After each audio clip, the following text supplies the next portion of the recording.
everybody. We'll just bring the committees to order.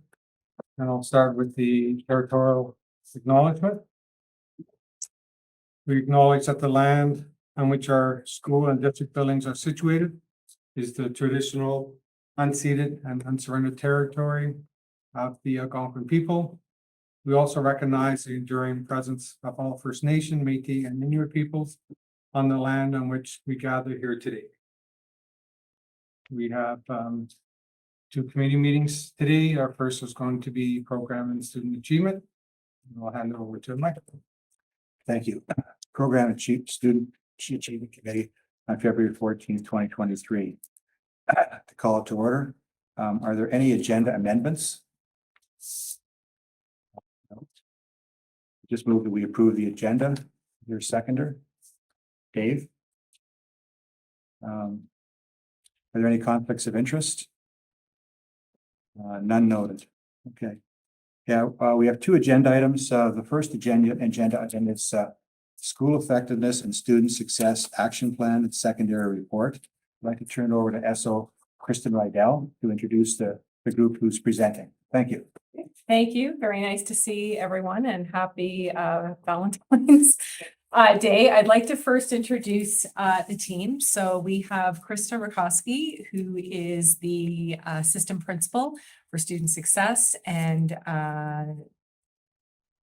7 to 12 curriculum. And then we have Craig, who is an instructional coach, and Craig works, all of the coaches work with all of the schools, but Craig primarily is with our Renfrew. And then we have Jenna, who is with Mackenzie, MV, and Valor. And then we have Will, who is with Opiongo and Pembroke. And also part of our team is Shelley Gagne over there, who helps us with French. So before we begin presenting, we asked for an additional time today to do a really great activity. It's an unlearn exercise. And as you can see in the room, there are about 10 or so posters that really capture a visual that is to be reflective, that is to engage in thinking, and to kind of look at things from a different point of view. So what we were going to, or what we are asking today is if you can take a gallery walk of the unlearned posters throughout the room. And the intent, as I said, is to inspire to look at things that are in place that could be systemic barriers for students, and then thinking about that unconscious bias that sometimes that we might have in some of our practices, because that's certainly something that we're focusing on from a K-12 model, and that's part of our discussion today. Then when you're going out around, if you can discuss the images with colleagues, we'll take about 15 minutes for this. And perhaps at the 10-minute mark or 12-minute mark, ask you just to stand beside an image that resonates with you the most. And we'll ask for a quick share back with the rest of the committee. So get up. Get moving, take a gallery walk, and just engage in conversations about things that you notice or things that you're considering. Their own background. Could you stand beside the one? I know you can connect to many of them or have questions, but stand beside the one that that you might comment on.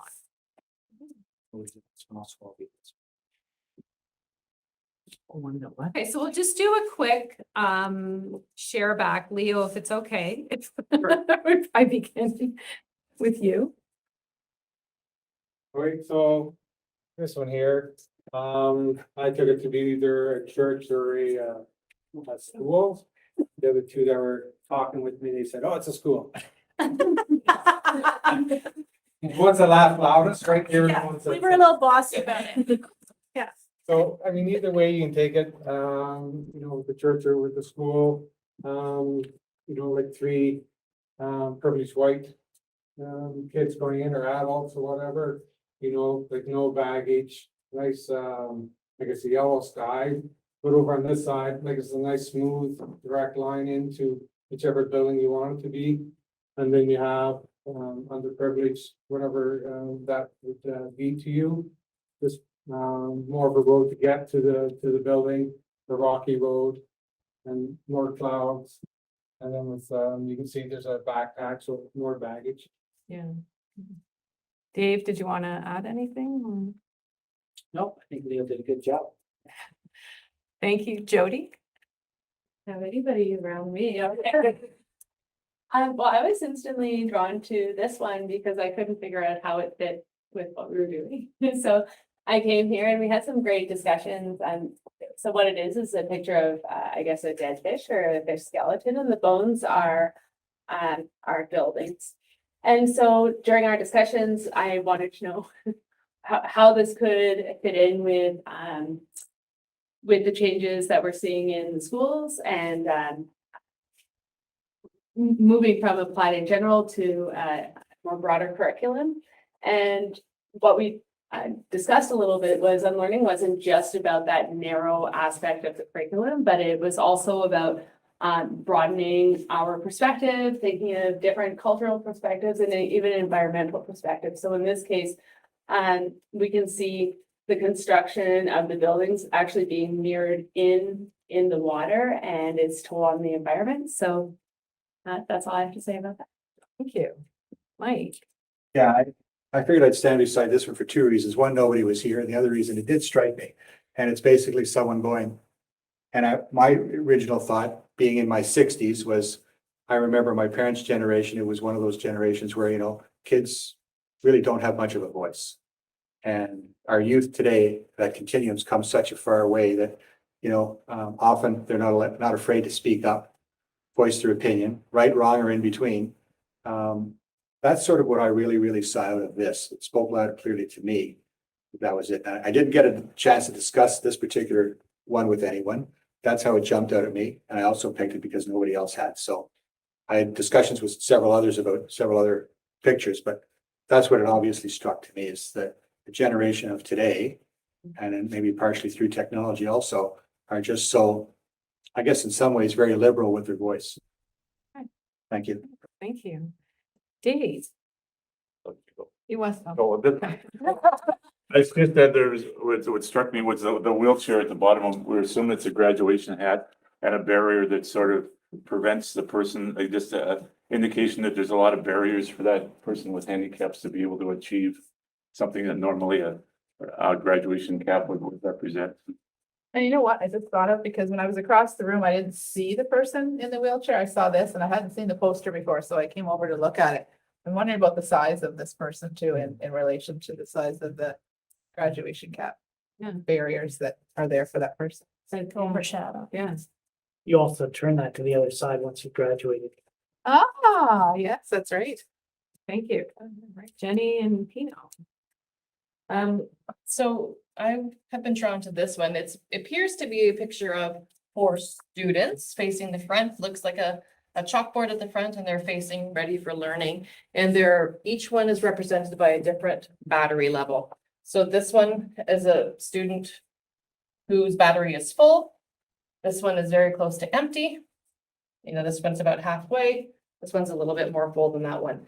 So to me, it represents that idea that our students come to us every day with different levels of, you know, of battery power, whether that be energy, rest, whatever else they may be impacting their ability to be able to engage and participate in learning. And then also thinking about it's our students, but also the reality that that's the case for all of us and all of us for people, right? Us people and educators and all the different roles that we have, that we come on different days with our batteries supercharged, and other days they're not as charged. And so that has an impact on how we are able to, you know, act, portray ourselves, deal with situations, etc. Thank you. Did you want to add anything? Okay. And well, anyone in this, or well, sorry, Craig and Sean's here with. I would just say that. Okay. I was drawn to this image just because I thought the black and white was just, it's a clear message of a voice of Indigenous people, how their culture has been lost. And very sad as the moose are representative of tears coming down the face. But then I was also thinking, I was staring at it for a while, trying to see the meaning of the symmetry. But then as I looked closely at it, it really isn't symmetrical. There are different elements to the different pieces that are not symmetrical, so I just hadn't gotten to that, what that might represent or mean, but. Yeah, I was drawn to this one. I think there's some things that are quite clear about it. Their perception of maybe dyslexia, learning disabilities, the E is inverted, and that translated into an F minus. And so as someone who had a learning disability growing up and ADD discovered when I was older, the perception of people, like your intelligence based on what your learning abilities are, your learning styles are, and that sometimes we can put an image on somebody or a perception and not necessarily reaching the person's full potential. And so I think that's something, part of the work that we all do here is to get below what we see on the surface and to reach that potential. And I know that Jody and I have talked about that, and someone who's a lawyer and someone who's in my position, that there is a lot of potential of people and we can't just dismiss someone and think that they're only suited for one stream. Jana or Will? This one definitely resonates a lot with, and we'll kind of speak to it. Been doing a lot of work with assessment and looking at how to offer kids opportunities to showcase what they've learned in a lot of different ways. And sometimes traditionally school has, and it still often is, unfortunately, but we're working on it. Just kind of prescribed, and you have to show us one way of how you learned something. And if you don't show me that one way, then maybe you don't get the mark that you wanted, but we had offered you more opportunities to show your learning in different ways, your grade might have been very different. So opening up those assessment opportunities is really key for us, I think. If you want to add anything. Yeah, no, I can add to that too, just in terms of when I look at this poster in particular, I think about what assessment looks like in a math classroom, just having taught math in the past several years. And I think that when everyone looks at this poster, they can understand what the word is supposed to say. It's supposed to say unlearn. And so just because someone wrote the word in a way that isn't necessarily the way that I would have written it, we can still understand the message they were trying to communicate. So in the context of a math class, if a student reaches the final answer in a different way than I did, I think maybe appreciating that and recognizing that and giving them credit for getting to the same point, even if it looks different than what we would have expected, just having an open-mindedness in terms of what our students produce. That's kind of how I look at that.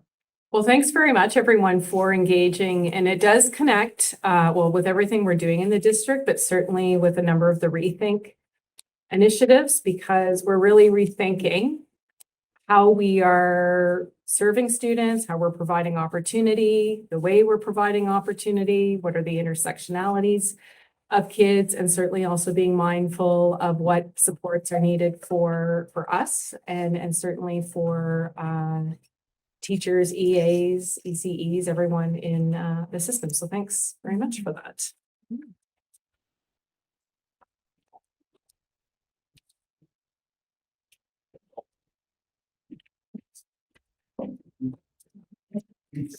Yeah, I don't know. Oh, you're moving? All right. Okay, so we'll dig into our presentation. I think you'll see links to some of the work that we've already done with each other today. Just to start off with some data. So we do have some data here to share with you in terms of from EQAO and our OSSLT results. Hopefully you can all good. So data for last year's OSSLT, which is usually written by students in grade 10. But last year was also written by grade 11s and any grade 12s that weren't graduating in 2022, is notably improved from previous years, with 79.1% of our students achieving level 3 or higher. So sort of off here. I'm talking about the second one there. During the 2022-21 school year, the OSSLT was a field test version in some boards. So you'll see that there's not data there for our board. It was to allow educators and students to become familiar with the new online model. And the test was canceled in the 2019-2020 school year due to COVID. So there's a couple of years there where you'll see that there isn't any data, and that explains why. Our EQAO mathematics data has shown a noticeable decline, as did the provincial results. But it's important to keep in mind here that not only was it the first year that the test was online and computer-based, it was also solely a multiple choice format. And the third year of schooling impacted by the pandemic, so we know that there's been some gaps in student learning from previous grades. And it was also the first year of the grade 9 de-streamed mathematics course. So there was a number of factors to keep in mind there. EQAO has also cautioned us to be mindful when comparing last year's data to previous years, as we wouldn't be comparing to the same test format that students had written in previous years. And in the case of mathematics, we wouldn't even be comparing it to the same curriculum. So we just have to be mindful of that. That being said, we are now at a point where we can use our most recent data, so last year's data, as a new baseline to establish our next predictive indicators for EQAO and OSSLT, which are 75% of our students to be achieving level 3 or higher in grade 9 EQAO, and 82% of our students to be achieving level 3 or higher on the OSSLT. We do realize that it is a significant difference between the 42.7% and 75% goal, and that it's a large difference in respect to our students being the provincial standard in grade 9 mathematics. We have established this goal to be in line with our commitment to high expectations for our students. And furthermore, we feel that with additional professional development and collaboration with our de-stream mathematics teachers, the use of a newly purchased resource called MathUp, which you'll hear a bit more about later in our presentation, an increased understanding of the new online EQAO test, and the return to a normal school experience, that our EQAO results will improve. So, as mentioned, the 2021-2022 school year was the first year that the EQAO mathematics assessment was delivered online and in multiple choice format, and the first year of the de-streamed mathematics grade 9 course. This data, however, you'll see is consistent with the OSSLT data that's going to come in the next slide, that students with special education needs, as well as those who identify as Indigenous, did not achieve as well as other students. And if we take a look at OSSLT data, you can see something similar there in terms of students that have accommodations or IEPs and Indigenous versus non-Indigenous students. It's important to note that EQAO and OSSLT can project a single story about underperformance rather than illustrating the complexity of learning and the tremendous asset that every child brings. We don't want to simply infer that any of these students have lower intellectual capacity than their counterparts. We require more context to meet the needs of our underserved students, and you will see and hear about some of that context in the next few slides. So in addition to EQAO and OSSLT data, other data such as teacher-coach conversations, teacher feedback from our professional development sessions, student feedback, and observations of students have been guiding our work with educators this school year. We will soon be able to access report card data from the first semester that will further guide our work. We will also be able to integrate information from our school climate survey that is being collected at the end of February, beginning of March this year. So within EQAO, there's a section, it's actually a student questionnaire that collects data, extra data that's not test data. So both EQAO and OSSLT assessments both include a questionnaire that asks students a number of questions about factors that may be impacting their learning, such as access to technology outside of school, equity, subject-specific attitudes, how they feel towards mathematics, if it's a mathematics test, how they feel about reading and literacy, if it's the OSSLT, and sense of belonging, as you can see illustrated on this slide. So on this slide, 62.3% of our grade 9s indicate that they felt they belonged when at school.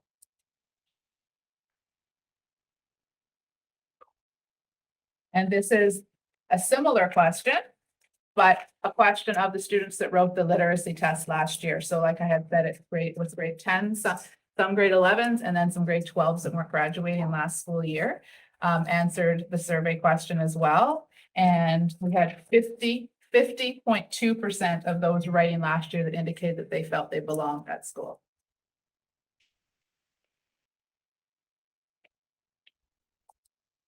So the Our School survey, which is actually completed every 2 years, collects data from a wider range of students in regards to engagement, emotional health and well-being, physical health outcomes, demographics, and drivers of student outcomes such as school, classroom, and family context. The data here shows our students' feelings about their sense of belonging while at school and is taken from the spring 2021 survey. It tells us that 58% of our students have feel a sense of belonging, and that is of all students in grades 9 through 12. So they felt a sense of positive belonging, feeling accepted and valued by their peers and others at the school. Our goal for sense of belonging for our CDSB students for the 2022-23 school year is 65%. It's important that we consider the data from the Our School Climate Survey, as it gives us a more comprehensive picture of the needs of our system, which allows us to support our students at a deeper level. So now I'm going to turn it over to our 3 instructional coaches who Kristen did introduce to you. I'm privileged to work with them every day, and whether they like it or not some days. And they're going to talk to you a bit today. They're going to highlight some of the ways that they have been supporting our educators to promote student success in Renfrew County District School Board. And in addition to working with secondary educators to implement high-yield teaching strategies in all curriculum areas, with the end of streaming in all grade 9 courses starting September 2022, they have been deeply and busily involved in supporting these teachers, collaborating with them to create lessons with high expectations that are engaging for all students. In their summary of learning that has taken place to date, you will hear common themes appear, illustrating links to the RCDSB strategic plan and our inspired learning document. So I'm going to turn it over to Jenna. Okay, all good? Do you want me? I'll stay up here and I'll do this. I can do it. Don't mean to be mean, bad. Unless you really have the burning need. Okay. I can do it. Okay. Thank you. I don't want to steal your thunder. Okay. At all. Either. Okay, so good afternoon. Craig and Will and I are really happy to be here to share with you some snapshots of the work that we've been doing, some of the work we've been doing with teachers in various subject areas. The return to a much more normal, thankfully, school year has brought with it the opportunity to bring teachers together to do some professional learning in person, which, I mean, people were hugging each other. It was really nice to be able to gather in one room and not just see each other over Google Meets. So when we are planning and facilitating our professional learning sessions with teachers, we thought we'd include this because this is obviously what we have at the heart of what we do. We want to make sure that we are focusing on supporting our students by embedding learning and sharing amongst the educators that we're bringing together, that is centered around the research-based best practices in the areas of instruction and assessment. So here is an overview of the professional learning sessions that we have either designed and or facilitated so far this year. So it's kind of a wide range of subject areas, which has been great because we've been able to interact with lots of different teachers that we sometimes don't actually normally bring together, like civics, for example, is not one that we've been able to do, but they had a new curriculum. So we also have coming up in the spring, multiple sessions for all of the de-streamed grade 9 subject areas. So math, science, English, and geography. What we would like to share with you today in terms of those little snapshots from different subject areas, all of the work we're going to share, we've kind of tried to frame it in terms of the big ideas of the curriculum, obviously, but also the 6 global competencies that are in the inspired learning document. And I think before Kristen and I handed out the copies of strategic plan and inspired learning document as well.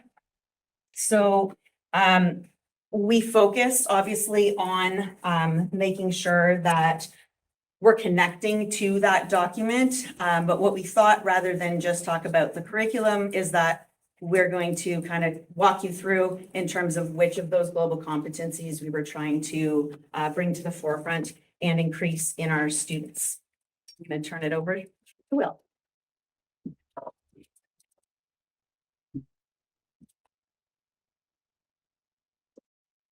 All right, so for those of you who don't know me, my name is Will Mays. I am the instructional coach for Fellows High School and Opeongo High School. And today I want to celebrate staff and students at Fellows High School within the school's English department. So for the past several years, the school's English department has focused on the idea of broadening and redefining our understanding of literacy skills. Obviously, as technology advances, the core skills that our students need to navigate through the world successfully also change in response to that. So while reading and writing skills are obviously fundamental and super important, oral and digital communication skills are becoming increasingly important as time goes on. As an example, thinking about the media form of a podcast. So years ago, this was something that was maybe a little bit of a niche media form and not necessarily super relevant. But as time has progressed, it's now beginning to challenge more traditional forms of media, such as radio or television. Similarly, and hopefully there's no follow-up questions to this because I'm not sure I can explain it. Thinking about the concept and idea of how people can generate income and basically live sustainable lives based on content they post on TikTok channels or YouTube. So this is sort of a shift in paradigm that the Inspired Learning document does recognize and acknowledge that we need to prepare our students to deal with. And the staff at this school have sort of embraced that idea and are trying to provide our students with the tools that are necessary to help them navigate this change in the world. So I want to highlight two different ways in the brief exemplars of student work that I'm going to show you here, that the English department is committed to helping students embrace this idea of digital fluency and building capacity in students to develop 21st century technology skills. So as you can see in those two pictures to the top there, those are pictures of students in a podcast room. So the school is playing around with the idea of podcasting in a variety of different ways. This was initially going to be the room, but since then, I believe a teacher has actually set up a podcasting corner with a green screen. The microphones are there and there's lighting now. And then if you direct your attention to the photo in the bottom right, that is a digital storytelling workshop that happened at Fellows High School earlier this year. And so I want to focus on both podcasting and digital storytelling on these next two slides here. So at Fellows High School, the students have been working with a variety of different programming, Audacity or Soundtrap Education, which I've highlighted here on this slide. If you have access to the slideshow, you can click on it. There's a link that takes you to the program itself. So you can explore that in more detail if you're interested. And essentially, the process of creating these podcasts is really helping improve the digital fluency that our students have. So not only are they working with audio editing software, but they're also becoming familiar with green screens. They're becoming familiar with technology, including the microphones. Lighting as well plays a role in some podcasts that the students are creating. So it's very good in terms of helping prepare them for what life will look like after secondary education. In addition to that, on the previous slide, I have this put this image here about learner variability. So in a very basic sense, learner variability essentially communicates that everybody learns in their own unique way, and not everybody is going to navigate the curriculum expectations in the same way. So I would also state that the podcasting is super important at Fellows because it provides students with other opportunities, like a different opportunity to communicate their understanding of a curriculum expectation. So as opposed to using a pen and paper, you could have a microphone in front of you, or you could have a camera in front of you, different ways to help meet the same expectations. As Jana mentioned too, the Inspired Learning document outlines 6 global competencies that have been deemed necessary to support our students as they transition from secondary school into life after high school. And the process of making a podcast really hits and touches on a lot of these different global competencies. So as an example, I highlighted collaboration here, which is represented by this icon in the bottom left. And in terms of collaboration, students are working together with script writing. They're working together with the process of recording the podcast and also editing the podcast through software on Soundtrap. So it can be edited in the same way that a Google Doc can be edited. You have multiple collaborators and everybody can sort of rearrange different audio tracks in whichever way makes sense for the group based on conversation. I've also talked about the idea of creativity and critical thinking as 2 more of the global competencies that this activity of creating podcasts touches on. Obviously, thinking about where it makes sense to put music, where it makes sense to have sound effects. You're going to have different voice intonations in different parts of the podcast in order to engage your audience and to communicate with people effectively. So all of those ideas are sort of embedded within the podcasting that the English department and their students are doing. We actually have a sample of a podcast from a grade 9 de-streamed English class. I'm going to play, I think, roughly 1:20 of this clip, just to give you an idea of something or some of the work the students have been producing.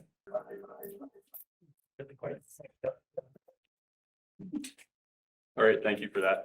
Yeah, so anyways, after some suspenseful moments there, we finally got the podcast playing. And yeah, that's just an example of what student work looks like in terms of podcasting for this grade 9 de-stream classroom there. That was my favorite one. We've listened to a couple and I think that's the one that I wanted to roll with. So I talked about the concept of digital storytelling as well and how the school this year anyways has taken an initiative to start to incorporate ideas of digital storytelling into their classroom. So earlier in the year, Craig Connolly, who is an award-winning digital content producer from the Ottawa area, came to Fellows and ran a workshop focusing on the concept of digital storytelling.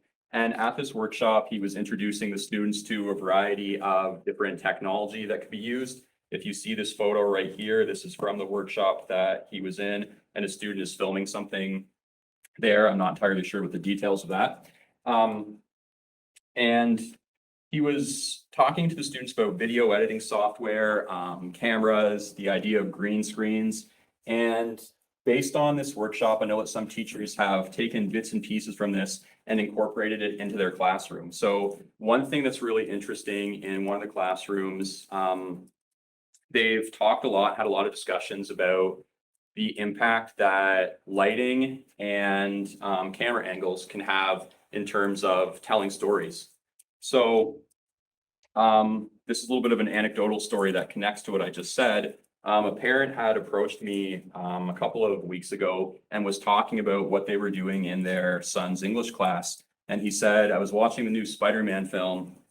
It's not really new, but he said new Spider-Man film anyways. And he said, my son kept pausing it and pointing out like lighting and camera angles to me. And he was telling me this guy is going to be the villain. You can tell, he hasn't said a word yet, but you know he's going to be the villain based on how the camera angle and lighting is illustrating him. And he's like, it was actually really annoying to like having it starting again. But he's like, at the same time, it was pretty cool because it illustrates how what teaching and learning in an English classroom looks like now as opposed to the past. So he was talking about how his English class never touched on these ideas of digital storytelling or podcasting, or they never looked at those elements of digital narrative storytelling. So I thought that was pretty cool, and it kind of fits right in with the idea of inspired learning, that someone would take something that they've learned in their classroom and they would be applying it to other facets of their life in an interesting and engaging way. So I thought that that story was really, really cool. And I really enjoyed hearing that from his parent, even if it ruined his movie watching experience a little bit.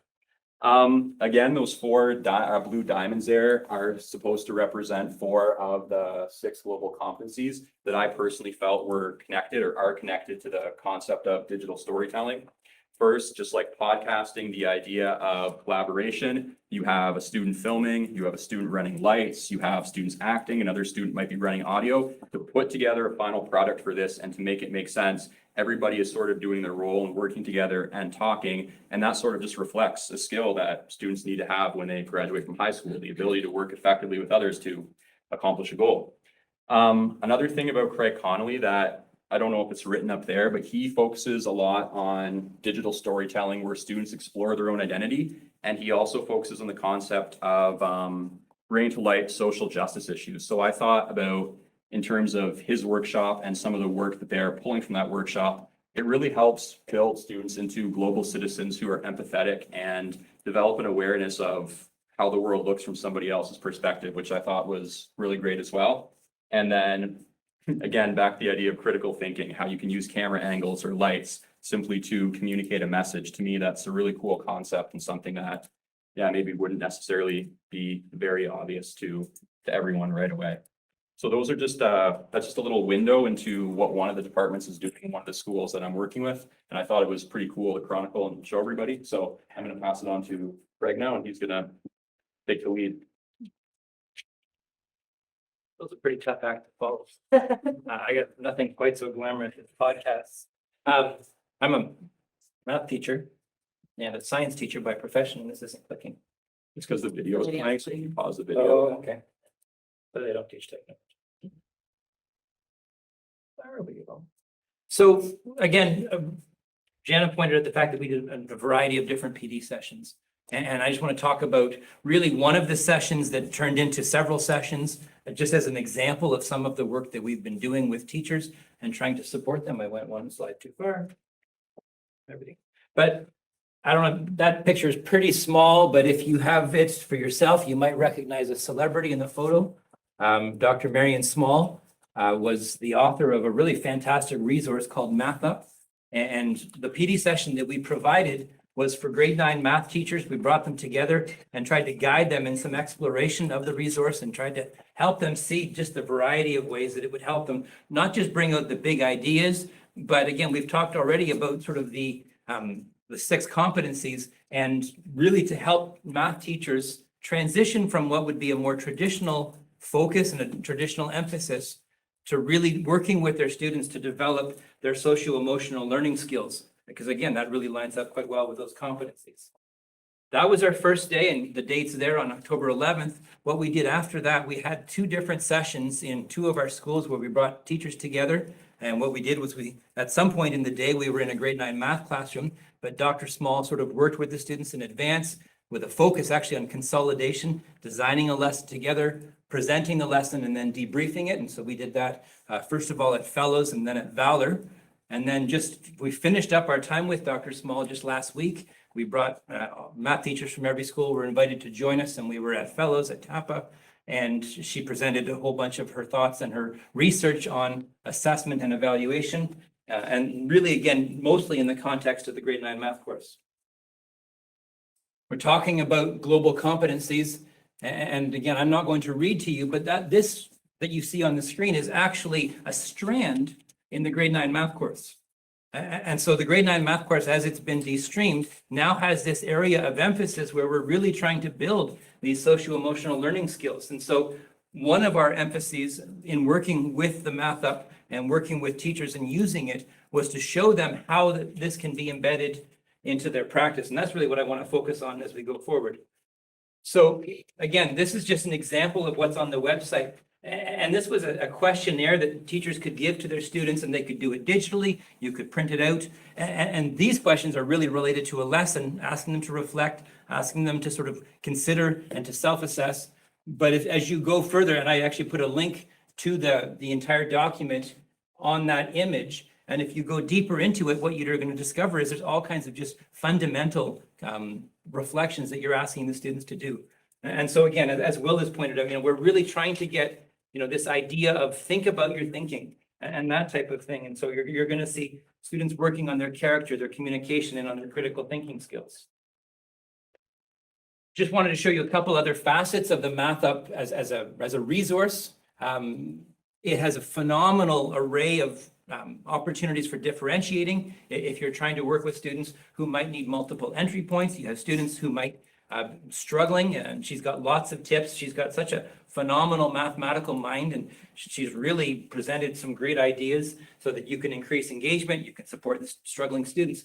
But she also has extensions. And so if you have a student, again, who really gets it and they want to go further, she's got a lot of that. This really lends itself well, and I know that you guys have been exposed to the Thinking Classroom by Peter Liljedahl, and it really lends itself to that type of an instructional format in a math class, because you can have different groups working on different extensions or starting at different points as they go through things.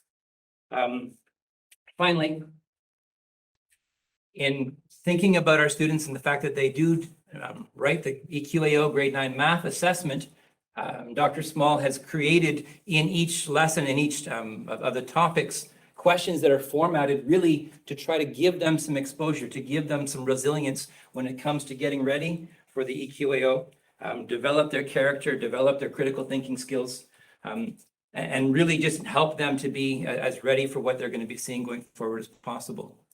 This is our first year rolling this out, and so we don't have any hard data. We talked to the variety of teachers. Anecdotally, they're very enthusiastic about it. They're using it in a variety of ways, some extensively, some just sort of, putting it in here and there. But overall, without any question, there's a lot of positive feedback, and we're very excited to see this in our classrooms going forward as we move from here. I'll hand things over to Janet.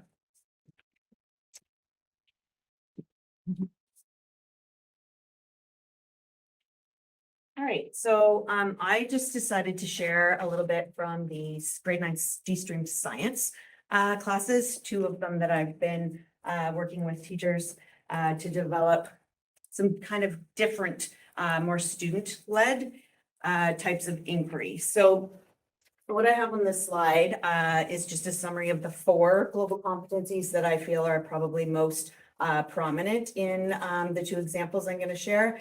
And then off to the right, you have a goal from the strategic plan where it highlights the need to have students engage in authentic inquiries and to really get at those big ideas in the curriculum in a differentiated way.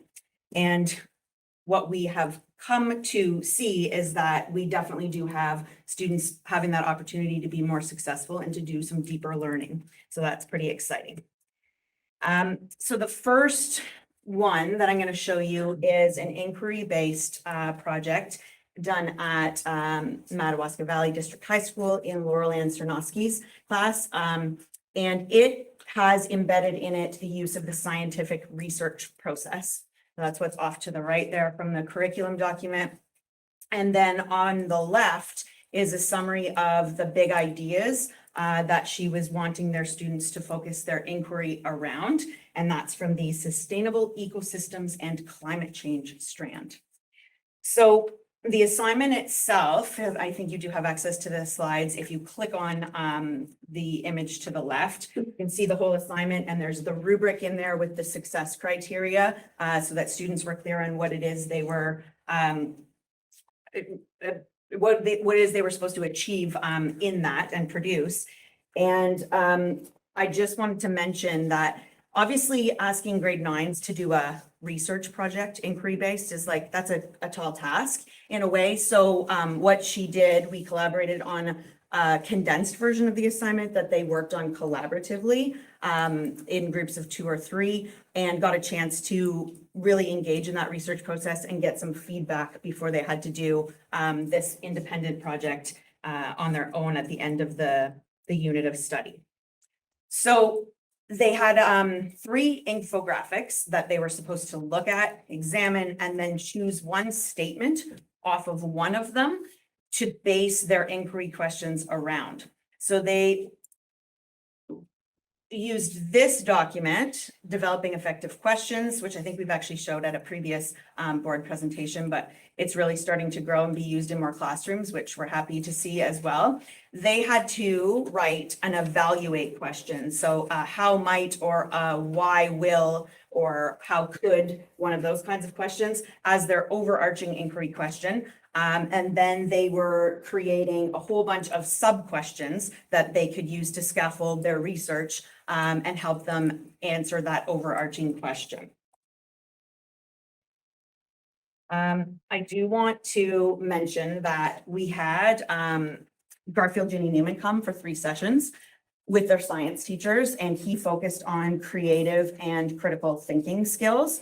And so we embedded, this part as well, in addition, around the Indigenous sciences. The Laurel Ann, the teacher, really wanted to embed that and not have it be something separate. So what we did was we included, again, a choice of 4 resources that they could choose from. They had to highlight one of them and say how it was connected to their research project and why it's important to learn about those kind of issues that are obviously prevalent in today's society. So we have that in terms of citizenship as well as the critical and creative thinking skills.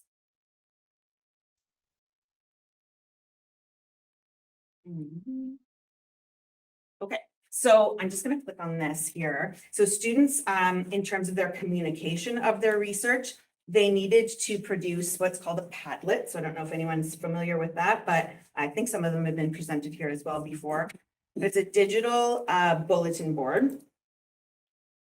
And so this is one of the examples. And fun fact, this student parent, the mom was actually in Laurel Ann's class before. So she told me that was kind of a nice little, she's like, I taught her mom and now I'm teaching her. So that was a nice little connection as well. So the student produced this Padlet, and you can see it's a nice combination of the visuals and the research, but all inquiry based. So really around what the student was interested in from that infographic and what they wanted to pursue in their research. Just a couple more. This one is from Mackenzie Community School in Janet Ungren's class, and Jen Bergman did the same thing, but trying to tie in STEM and the whole engineering design process. So that's what you'll see on the left. And then that's a quotation from the science curriculum in terms of the importance of embedding that STEM education into our science classes. So just wanted to show you this. It's actually a 3D when you click on it in the student's account, but what they needed to do was design their own biodome and set it on a fictional planet. And with the purpose of it being viable and sustainable and avoiding the climate change and water crisis that we have going on Earth. And so they had to take all of those things into consideration. They planned that out to begin with, and then she partnered with, it's called the Eden Project in the UK.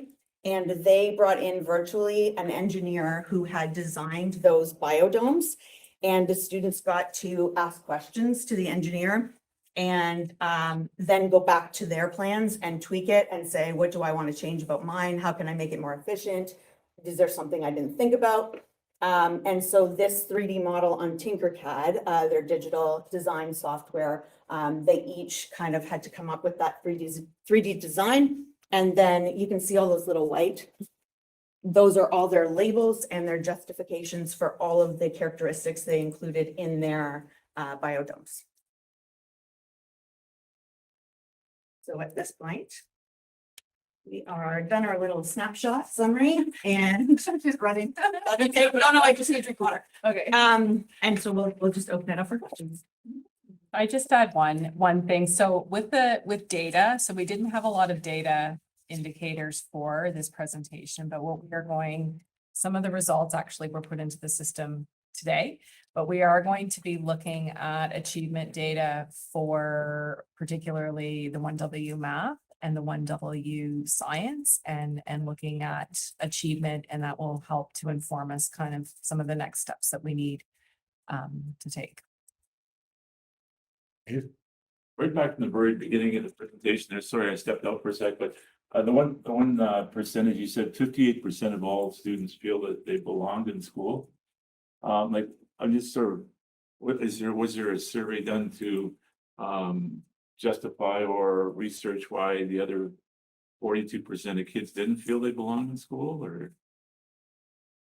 Not that I'm aware of. I don't know, Jenny, I'm new to this role, so not to. It's like background or. No, but the one thing that is important to note about that particular data source is that that survey was written by completed by students while they were at home during COVID. And so they were doing it remotely during a time when they weren't able to be at school.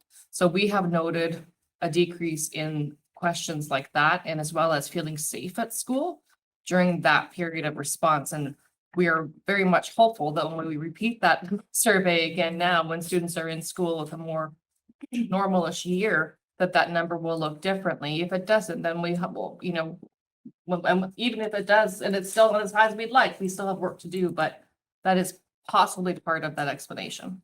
Yeah, through you, Mr. Chair, just building on Kristen and Jen's comments, I think it's an interesting point, David, and what we're doing, be it the student surveys we do or staff surveys, when we see data like that, even when on the whole, our data, for instance, with our staff looks, 80% good, so to speak. Investigating the 20% who have concerns, especially significant concerns, is a follow-up piece that we do in things like focus group sessions. So the kind of surveys capture that broad piece, and then focus group sessions, be it with staff, with students, or with other stakeholders, gets to that deeper layer for those who did indicate that they didn't feel safe or they have a concern at work or something like that, gives us more information. So there's almost multiple layers beyond the survey itself. And I agree with Jenny and Krista. That gives you a sense year to year or every 2 years how things are going. It's those other pieces like the focus group sessions that allow you to delve deeper with some of our stakeholders around areas for growth for us as an organization. So it's a great question. Leo's gonna go after me. I'm not butting ahead of him, but I am. It goes with these two that are answering. And that is, when the survey was done, it's good to note that it was done during COVID times. And I think somebody mentioned that the target was to get up to 65%, possibly the next survey. But I was just thinking that, I mean, sometimes there's almost like a yes or a no. It'd be nice if there was a question that said something like on a scale of 1 to 10. It'd be nice to know how many ones, zeros, ones, or twos are there. That the real, I don't have any sense of belonging here. Like, I think it's really, really, really important. And I mentioned to Superintendent Rydell when I spoke to her on the phone that this sense of belonging is really, really key. Because statistically speaking, if you don't have a sense of belonging, you're at that much more of a risk to drop out, especially in your senior years. So it's really good that this is going on. But I'm just wondering if a question, sort of a scale question, could be somehow fit in there to say, like, if it's a yes or no, you get a yes or a no. So it's at 58% now. I mean, maybe Jenny has that. Okay. And the other piece I think that you raised is a really good point around, like, the question isn't directly asked to students, do you feel like you have a sense of belonging at school? There are other questions that are looked at as, and that gives an indication of that as a whole. Do you know what I mean? Yeah. Pieces together. So it's not that direct question and they answer yes or no. But I really agree with what you're saying, that in terms of being able to know to what extent. Just sort of a question in there where there's some gray. Yeah. Like, Sometimes we have to look at. it's not all in or all out. It's just. No, and with these, I think we always have to look at what was the question that they were asked, like what questions were asked of them that we ended up with that percentage. Right. And just lastly, I'm just wondering, from the group that's presented, going around to the schools, how do you feel the teachers are not just picking up on this, but their comfort level and their in-servicing is going? Because I mean, I've only been gone from the system for about 6 years, and I already see, like, this isn't in my bailiwick or my background, so it's all new to me. So one of you can maybe answer that to some degree. So do you mean in terms of like the professional learning that they're exposed to? Professional learning and comfort level, and I mean, it's obviously going in this direction. And you guys are new to the coaching of this. Like, you guys are immersed in the schools with the teachers. Just generally speaking, how are they, buying in? Your feel of what level of in-servicing you feel they're getting? Do they need more? Is it just right? Like, I know that it's also a monetary issue when you bring people in. Just somebody wants to. Yeah, I can answer for sure. So this is my 4th year in the role, so I have maybe a little bit more to draw upon in terms of like how far we've come. I do think just like, I mean, Will talked a little bit about learner variability. There's a lot of variability in terms of comfort level with teachers too. That's the honest answer, and that's just, we're all human, right? But I do think we've seen a lot of changes in terms of departments kind of, can think of an example, an English department who decided we're not going to do core texts anymore at full class texts. We're going to do literature circles, and we're going to do a whole bunch of independent reading. And we're going to spend some time looking at how can we buy really engaging reading material, but because if kids aren't reading, then they're not really learning. There was a lot of fake reading going on when you're being forced to read something you're not really interested in reading. So we have, I think, a lot of uptake in terms of departments going to professional learning and kind of coming together and saying, you know what, we want to kind of go down this road. What can we do to change? How can we start to change? In math, the building thinking classrooms has been, again, we've had so much growth in the past 4 years in terms of getting students up out of their seats, problem solving together, and not just sitting in rows doing worksheets and things like that.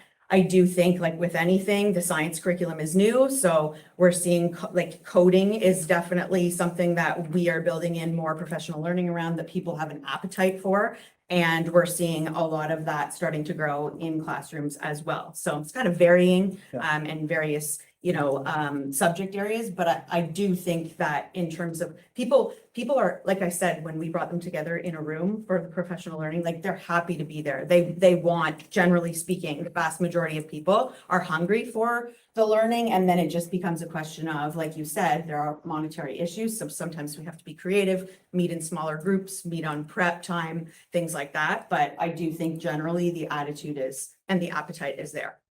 Thank you. I don't, Oh, sorry. oh, sorry, I don't mind elaborating on that a little bit too, just to add some quick details. At the end of all the professional development sessions that we run, we have a Google form at the end that basically asks teachers there to, it asks them a series of questions, but one of the questions is to, if they'd like to connect with us to learn more about what we've talked about that day. And I'd say like the responses from that, very, very positive. Like often there are a lot of teachers who do want to connect with us after those sessions. So anecdotal data there. It's, yeah.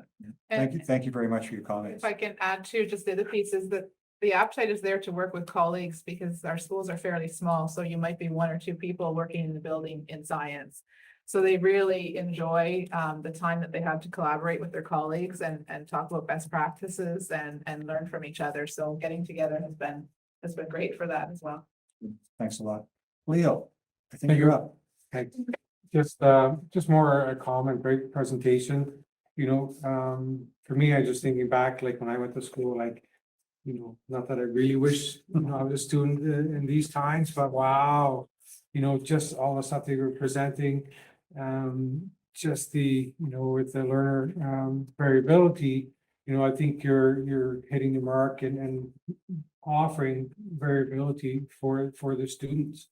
You just mentioned, you're not sitting in the seats anymore. Somebody may like that, but you can get up, you can move around, just like, with the presentation here, just getting up and walking around and just commenting, 1 or 2 people together and then sharing that, right? So that, if it was in a classroom, that would just develop, all kinds of things, just public speaking, just interpreting, and then discussing. So I think, hats off to you guys and keep doing what you're doing, and then keep, the educators themselves also like wanting to learn more and to engage, and then that helps then the students engage. So thank you. Thanks a lot, Dave.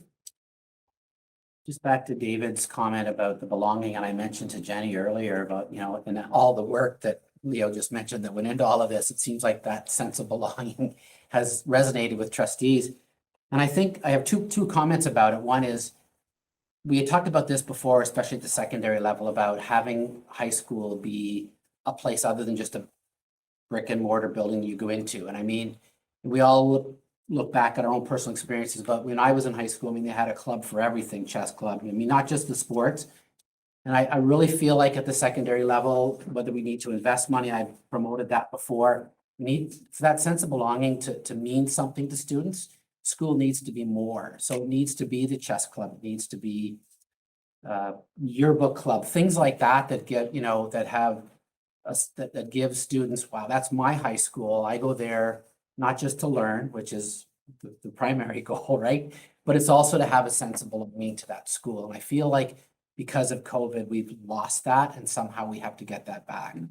Second thing, and I mentioned to Jenny as well, I don't know why I thought of this, but I had this question in my mind about, okay, well, why don't kids want to go to school? So I looked it up, I Googled it. And I came up with some interesting things. And of course, there's different lists and you can't, it's Google, so you kind of have to take it with a grain of salt. But the safety aspect, which I refer to as bullying, really wasn't in the top 2 or 3 of any list that I saw.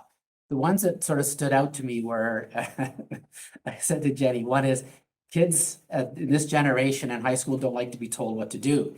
So when they go to school, they have this sense that someone's going to tell them what to do. So I don't know if that's a clue or not. And the other one was, I thought, was they struggle academically.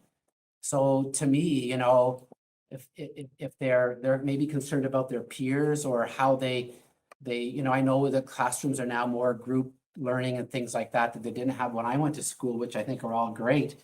But maybe those are 2 that kind of I saw quite a bit. And I was surprised that, safe school or bullying wasn't at the top. It's usually around the 4 or 5. But Google it sometime and see those lists. But I just feel like they're tied in together a little bit in terms of, why don't kids want to go to school? They don't have that sense of belonging. And here's a couple of areas we might look at to I think when I went to Fellows, I think it was the greatest high school ever in my era. And it had to do a lot with young teachers and just our group of kids and how we kind of ran this. You guys don't know this story, but other people do. I actually had a key to the school the principal gave me.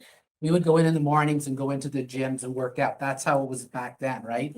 But some sense of belonging so that school becomes more than just, going to be told what to do or having to struggle academically, however that works. So that's just the way I was thinking about this, and I hope you respect that. And I concur with Leo, like the amount of information in this and the things that are measurable and things like that were, obviously a lot of work, and thank you for that. Thank you. Any more? Oh, Jody? Thank you. Thank you very much for the presentation. It was obviously a lot of work, and so I really appreciate your time and energy in putting it together.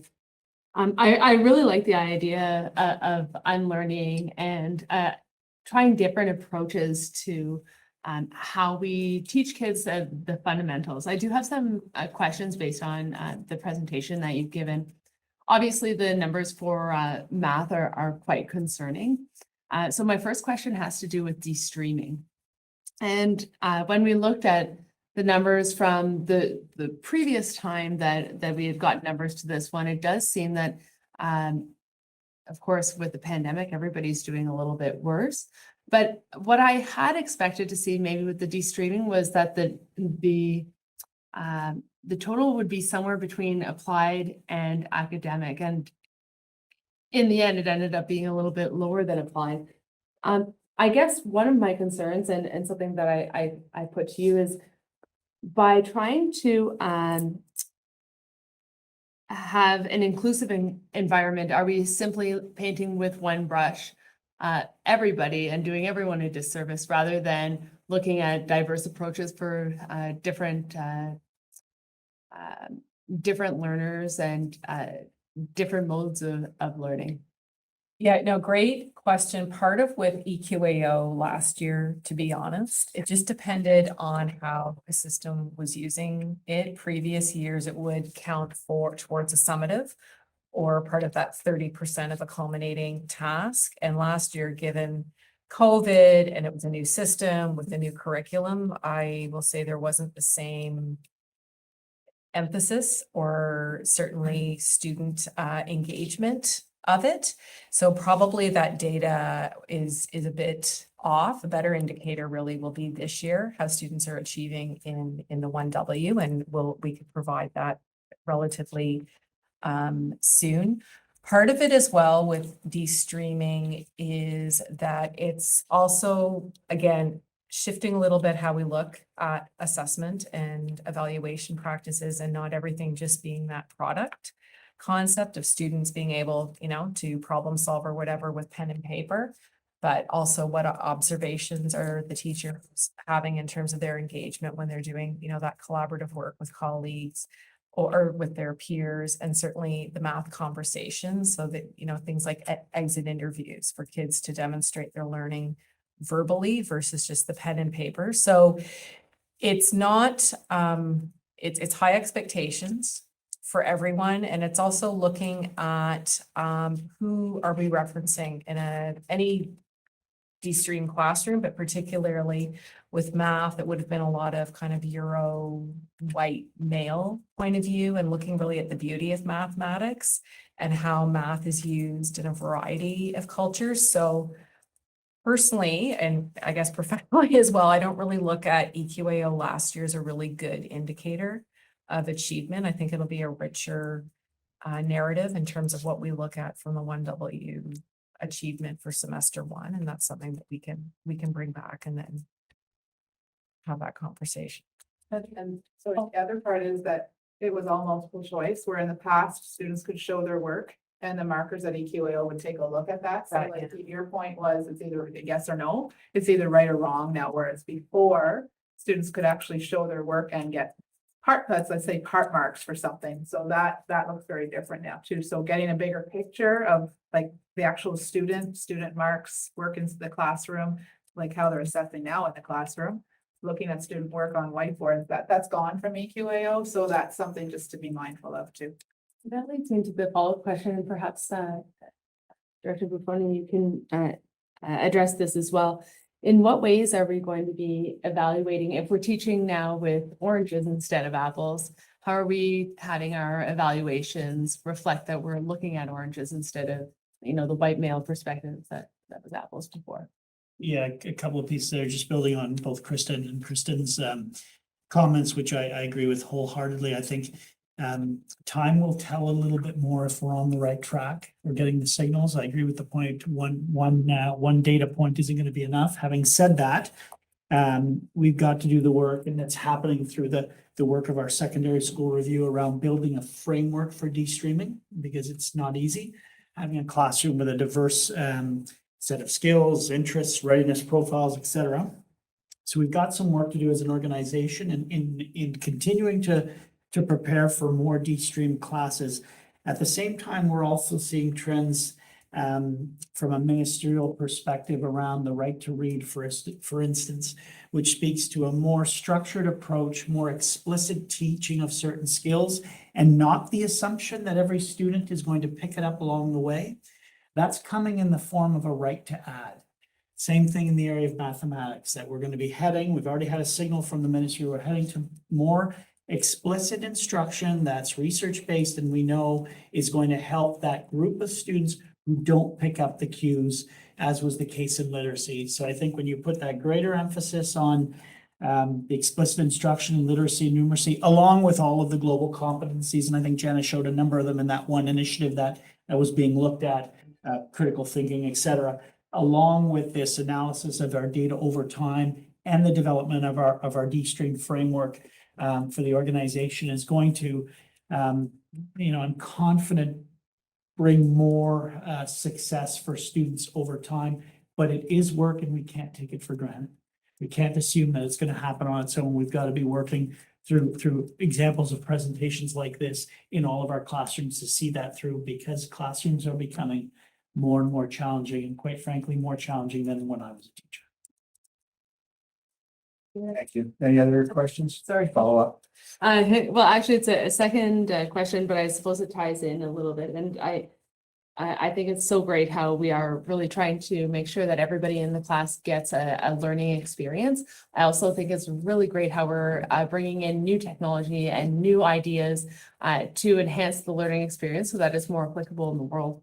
My next two questions, I think, deal with this. First of all, when we're using these different modes of teaching, as well as these new resources, are we confident that the outcomes are going to be something that's practical and usable for the students, both in grade 10, as well as, for example, in university and writing essays? If they're doing a lot of podcasting and worrying about green screens and things like that, is that going to allow them later on to be able to to write a law school exam, for example. No, that's a really good question, but one of the overall expectations for English is media, and there's reading, writing, and oral communication. So this was one example that really connected just to the media strand, but just how it's evolved and how it's more relevant today. And certainly kids today have a lot that they can choose from in either college, university, or the workforce course that they're pursuing. So that was just one example for media.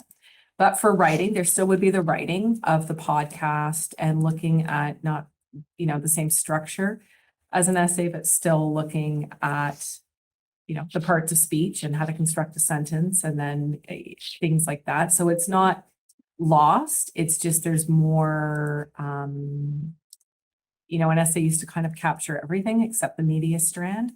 So, there's just other means for students to show their learning today. But the essay is a conversation that we are having with colleagues, but also looking at different approaches to writing as well. And certainly student voice within writing is part of it.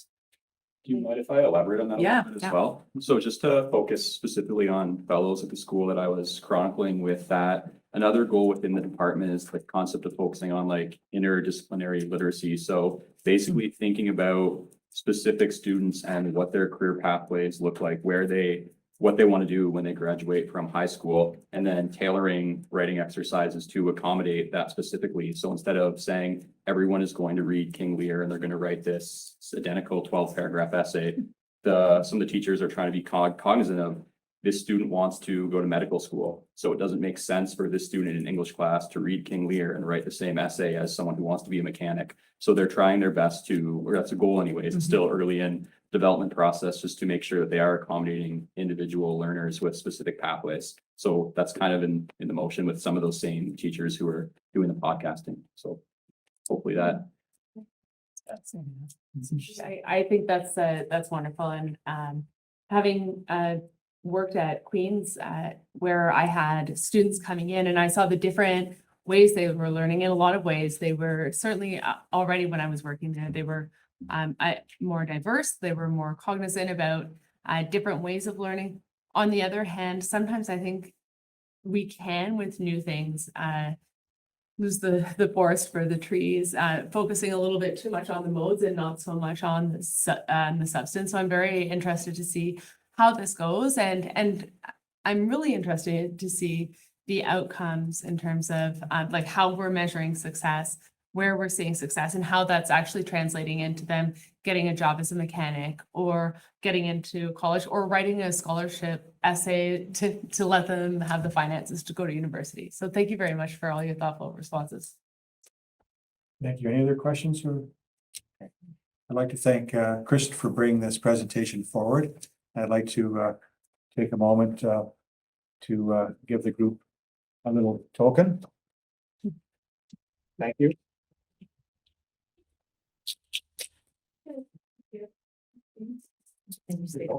Thank you. You. Thank you. Thank you very much. Yes.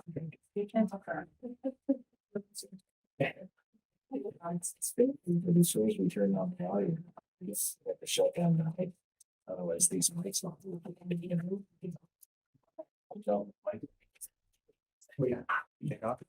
See you, Dave. Take care. Happy driving. Yeah, so you're gonna get it, stop your screen sharing. And that. Yeah. Yes, some more. Yes, yeah, yeah. Should be. I talk too much. Trying here.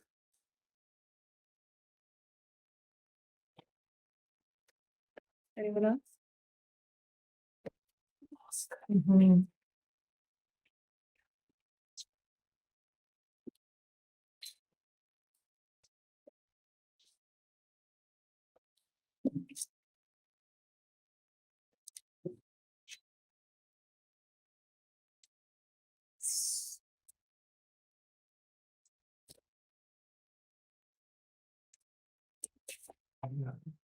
Yeah, go ahead. Our second item on the agenda is the school calendar report for the 23-24 school year. I could turn it over to Jenny Smith. Thanks. Thanks, Mike. Okay, so I'm going to share with you and talk through some of the process around the development of the proposed school year calendar for this year. And this being my first time working through this process was lots of learning for me. So that was really great. So I'm happy to share with you some of the key thoughts and reflections along the way. And part of what makes this a really interesting process, and as Ronaldo talked to me about at the beginning as we transitioned, is just this collaboration with Renfrew County Catholic District School Board. Because we work together to develop a calendar that works for both districts and that everyone feels that they can support. And so if you're new to this, it works this way that we take turns leading the process. So 1 year we lead the process and have our first meeting, and then the next year they lead the process and have their first meeting and then bring a proposed calendar to us. And that was the case this year. So this year it was Renfrew County Catholic School Board's turn to lead the process. So they had their first team meeting back in December. I attended that as a representative for us. All of their partners brought forth questions, concerns, and then they developed proposed calendars based on that to bring back to our committee. And so it's been a really thoughtful process and just thinking through as we have committees who are looking at these calendars and working together in the development. We have representation that represents different sort of stakeholders in the system. We've had representation in the past from OSSTF, from ETFO trustees or student trustees, of course, transportation. And Bob says, as long as we have a calendar that's the same, he's good. He said the same thing at both meetings. As long as they match, I'm happy. That's all you need to know. And then this year, our committee actually got a little bit bigger, and recommendation from Jacqueline and from her in her new role that we expand to include some of the partners that hadn't been at the table before, especially those representing our educational assistants, school support counselors, and our ECE staff, particularly, and CUPE as well, to be part of the committee. So that was a bit of a growth. Really, I said it is interesting because it's this working together between two school boards, and it's also balancing the interests of all those people who are at the table with different, pieces that they're bringing forward that are important to them. But knowing that our commitment primarily is to serve our students and our staff, our students and our families in the best way that we can as we try to balance those interests of all of our employee groups. And of course, falling within that, we have rules to follow. And the ministry gives us rules and structures that we have to align to. And that makes it all very interesting and complex. So I just thought today I would walk you through some of the conversations that were had at our committee meeting. And Dave was there at our committee meeting as the representative. So he can, may have some questions or things to add as well. So I will just speak through some of the pieces that were parameters that we started with, that we had to work around, and then how we landed on different pieces, okay? So that you have that background information. So starting out with this school year calendar, I think we said in the report that it needed to have 194 school days as a starting point, and they have to fall between September 1st and June the 30th. As well, being an important piece for secondary, we have to make sure that the calendar is as balanced as possible between semester 1 and semester 2. So the number of days in semester 1 is as close as possible to the number of days in semester 2. That's really important for that group. And of course, for our students as well. We need to have 7 professional learning days. And many of those days, the timing is pretty in place just because of what has to be done on those days for health and safety reasons or as per collective agreement. So we have a little bit of room, but not a lot of room with some of those days.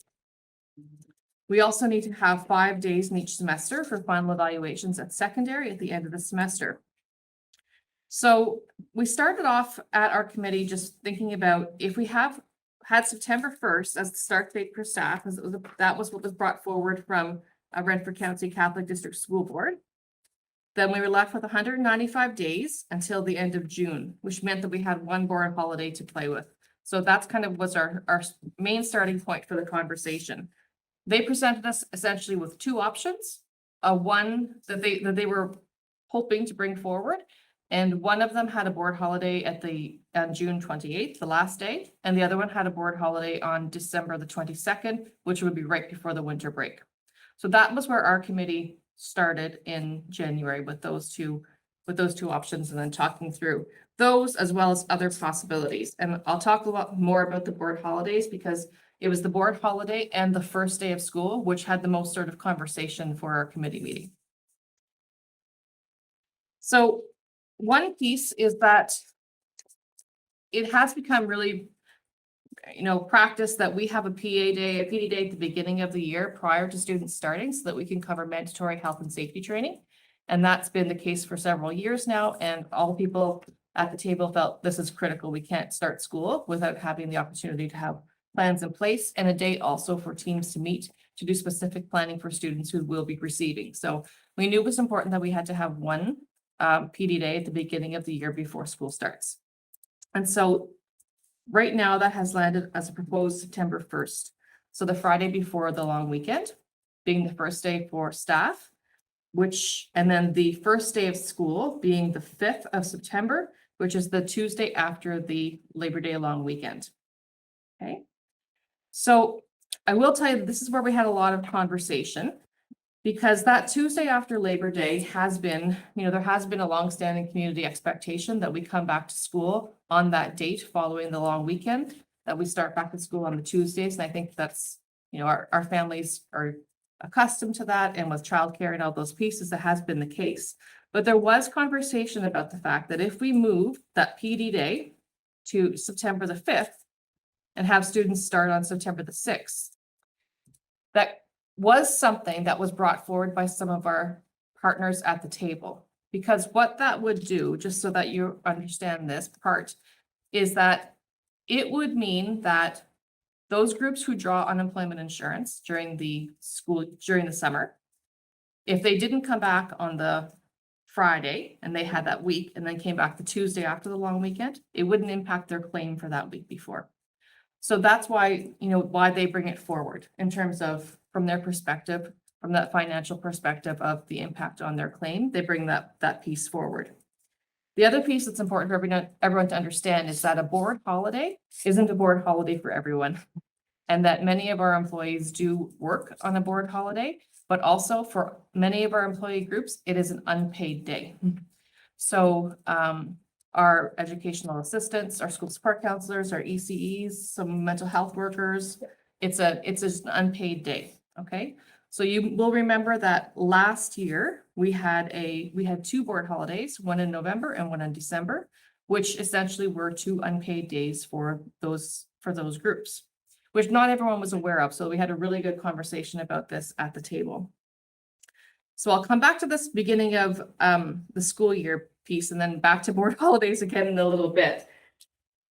So from the Renfrew County Catholic District School Board perspective, they advocated strongly that they feel really it's very important to maintain that commitment to students and families, that we do not start the school year later than the first day after Labor Day. And they were felt very strongly that that would not be approved by their exec or their trustee group. So that was the big piece of feedback from them. We also did discuss here as a team following that meeting, how we, just making sure we really felt the same, and that we were weighing the interests of the impact, the financial impact on our employees versus the impact on our families who may have to find that childcare for that one day in the next week, and had really good conversation about that, because those aren't just easy things to weigh when we really try to be as inclusive as possible.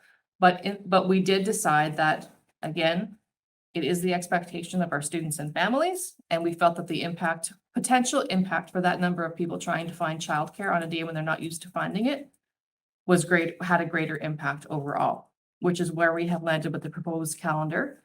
And also in partnership with the Renfrew County Catholic District School Board, because, as we said, we take turns leading this and we try to be good partners and work together. And they were very solid in this being a priority.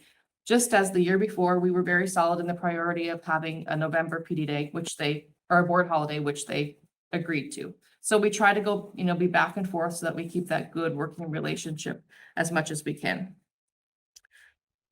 Okay, so then I'll just speak briefly to, we did land on a PD day on October the 6th, which generally there is one sort of in the early fall, which is a great time for school improvement planning, setting goals, meeting with staff. So that's a really nice timing for it. The committee felt that, you know, September has passed, we're into the beginning of October. It's a nice chance to be able to do that. And it does fall just before the Thanksgiving weekend, which is typical. That's often the way it looks in the calendar.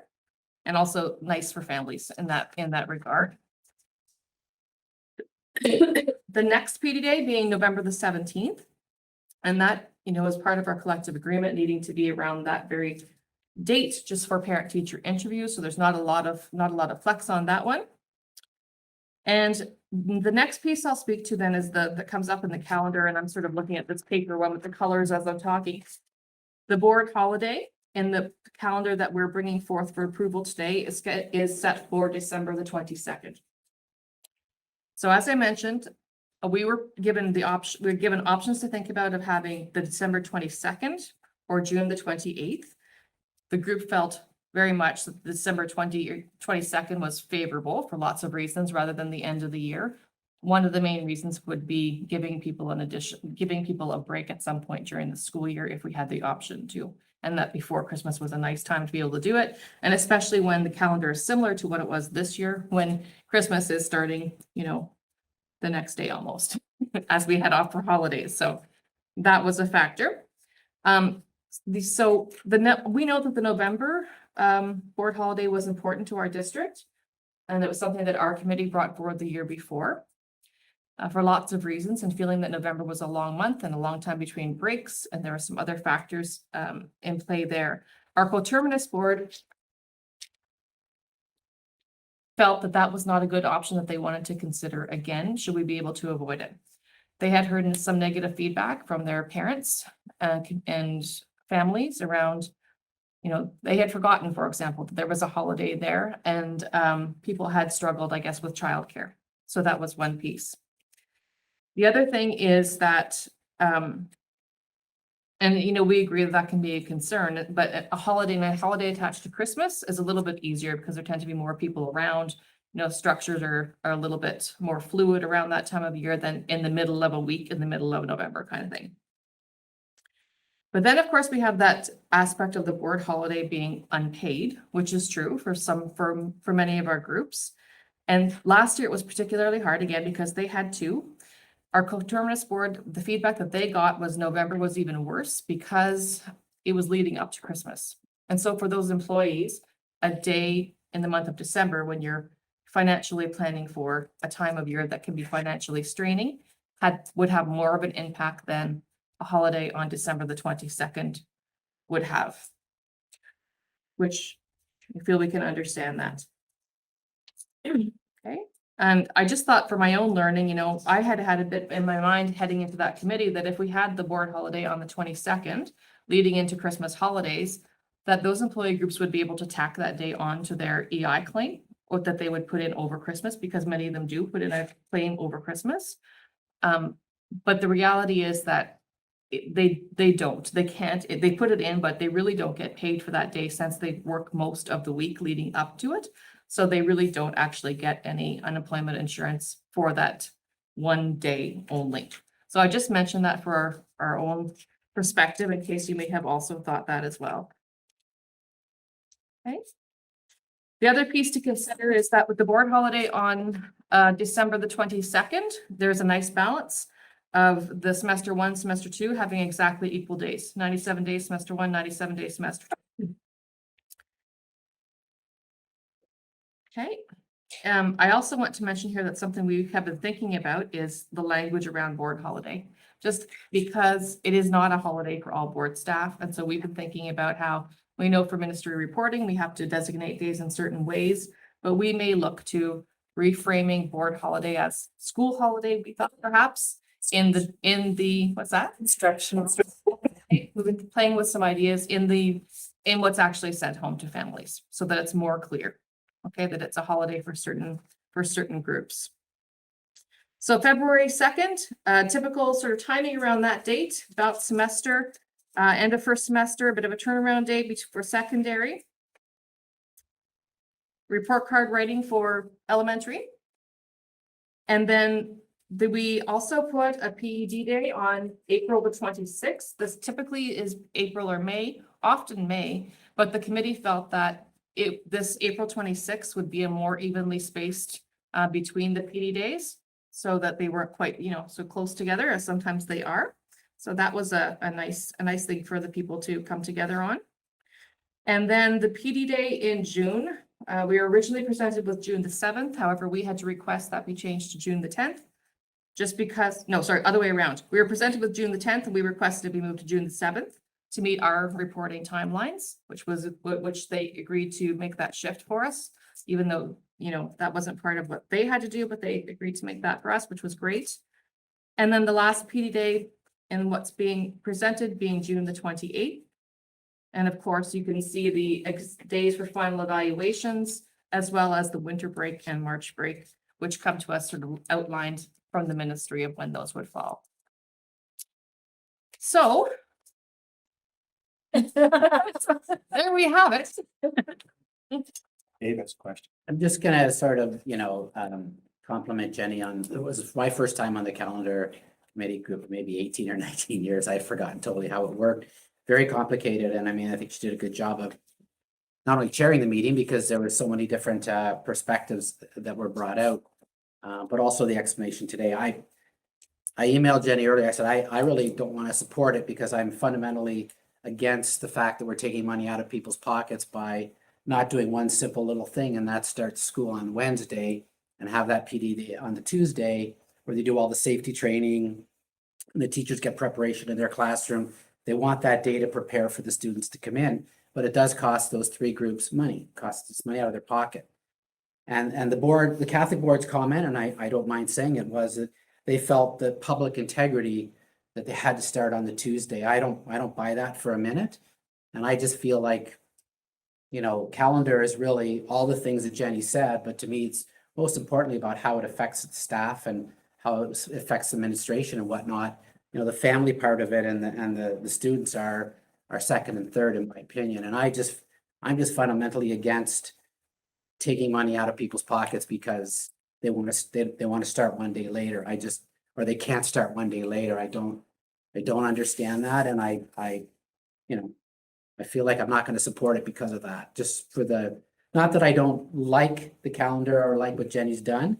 I just feel like we need to support those groups that are losing money. Like I wouldn't accept it if my company came to me and said, we're going to take a day's pay away from you.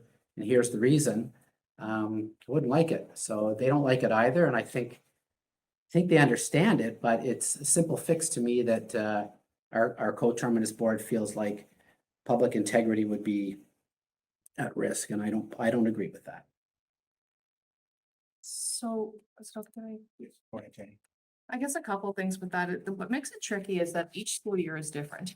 Mhm. That the number of days in each year is different. And so sometimes it's hard to be able to stick to a consistent pattern when we have more days, that we have to account for or less.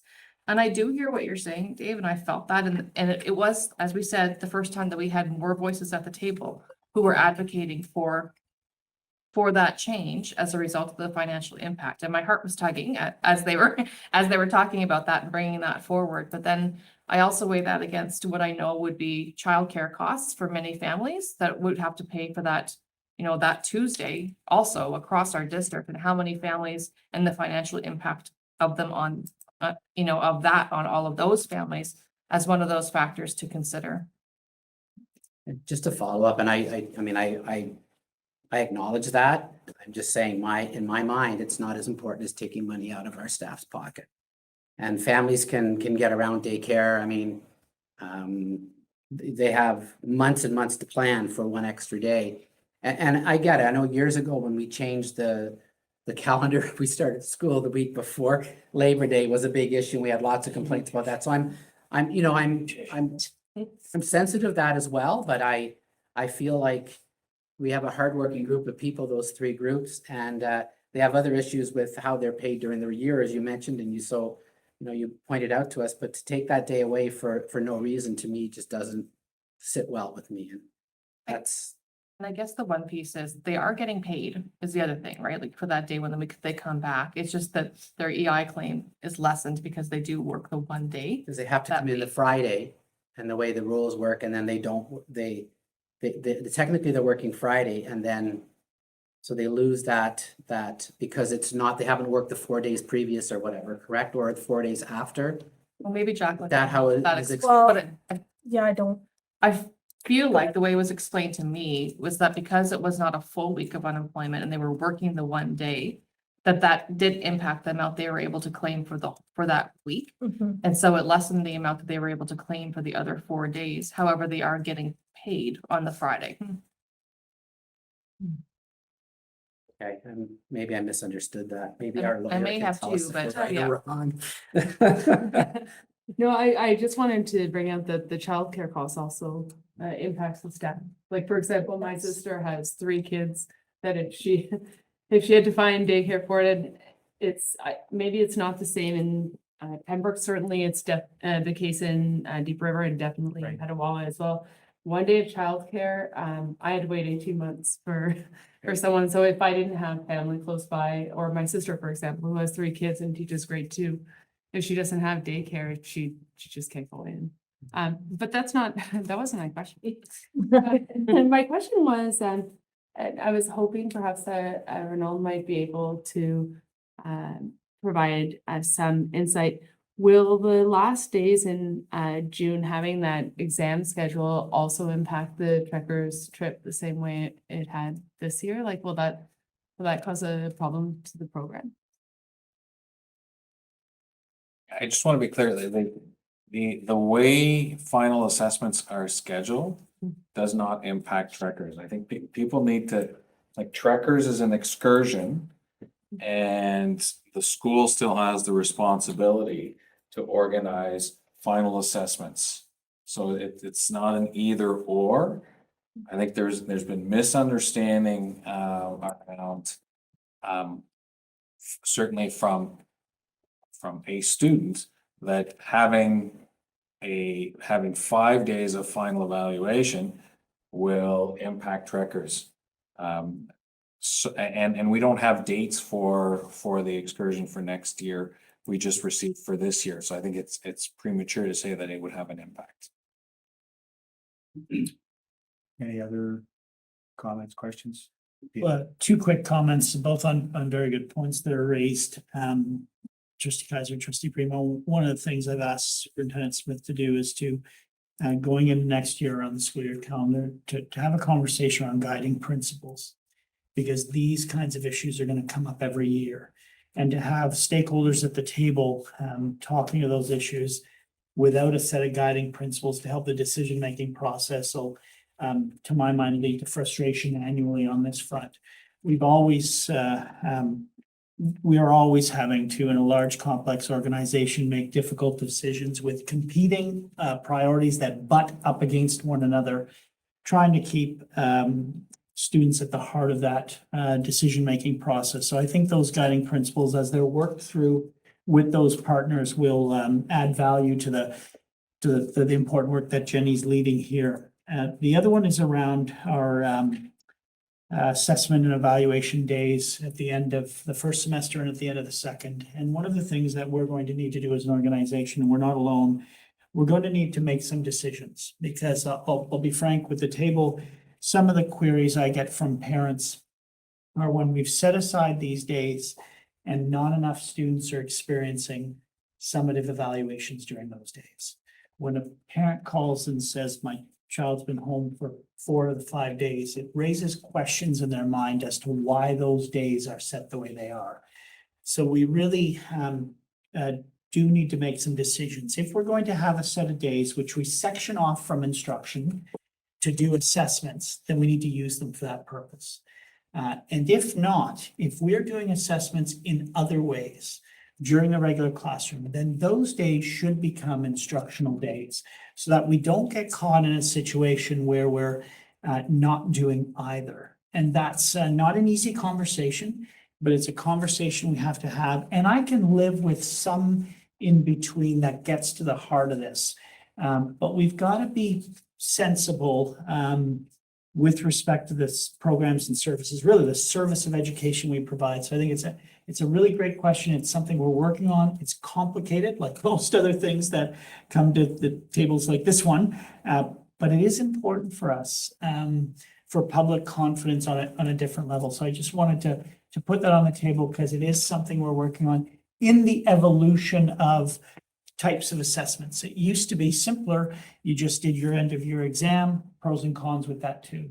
Now there are a wider array of assessments that happen, and yet we can't lose sight of some of those more traditional assessments while we're doing some of the more modern ones so that students are prepared for whatever post-secondary journey they're experiencing. So all to say, I think it's a really good question. It's something we're working on, and as part of our secondary rethink, we're gonna tackle that element in amongst this important work that we're doing at secondary more broadly.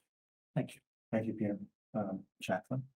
Just wanted to add a comment in regards to the calendar, because as Jenny indicated, I got us a few more members on the calendar committee. That's very good. It would, yes, and no, and that's what I wanted to share is I know that it brought up the competing interest piece. But in terms of those groups, even if the calendar doesn't, this one piece doesn't change, I know that even us hearing the part about the other board holidays has a signal to them that we are taking that feedback. Their own, the structure of it, some of the groups belong to OSSTF and some belong to ETFO, and they're like little subgroups of them. And the recognition by the presidents of really the teacher local more than the sub groups was we were not sharing your concerns because we didn't even recognize that it was happening to you, right? And I think it's an ongoing challenge that we have as an education system and district, is that the biggest story usually centers around the teacher, right? And so how do we make sure that all support staff feel that they're as valued? And that means that we hear and understand what the impact is. And although for some, group of reasons we may not be able to meet this one need, it's your voices at the table, should we be able to in the future or in other decisions as well. It's a signal that they do have a voice. I was just gonna say, it was really great. That was a great experience. And also it was really interesting for the principals and vice principals and that group saying, we had no idea that this was an unpaid day for some staff.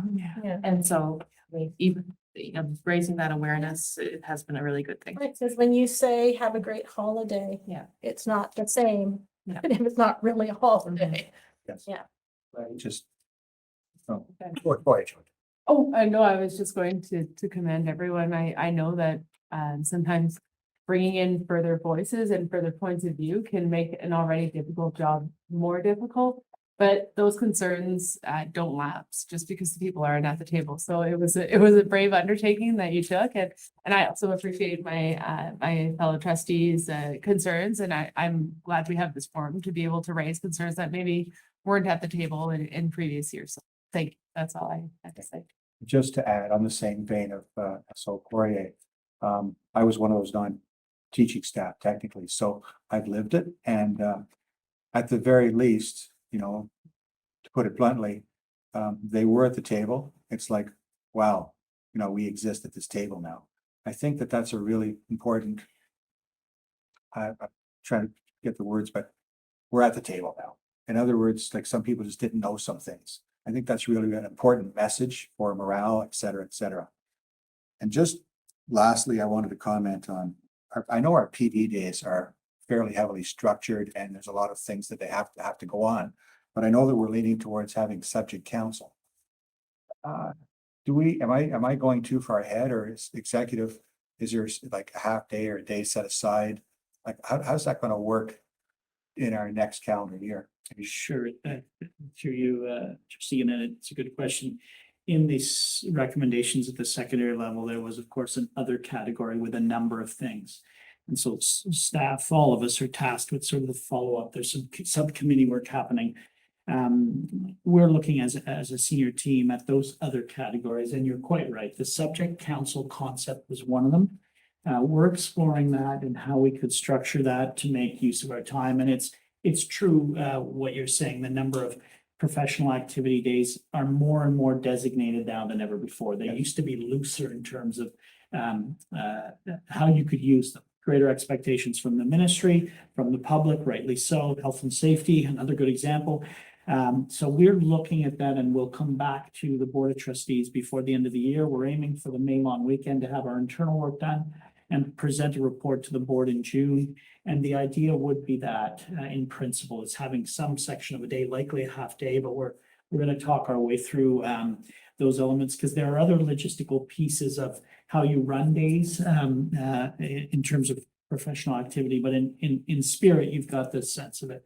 And that might get to some of the comments that I think Krista made earlier, you know, in your small district with a large geographic size, how do you connect people, right? If you're the only one who does tech in your school, that subject council concept can be a way to connect with other tech teachers, you know, et cetera, whatever the subject or discipline is. So in short, it would be something we are exploring, but we haven't finalized it yet. So we want to make sure we land it properly That's right. before we announce I it. just wanted to put it out there only because I think that it's in the works, but like I said, the question could be ahead of itself.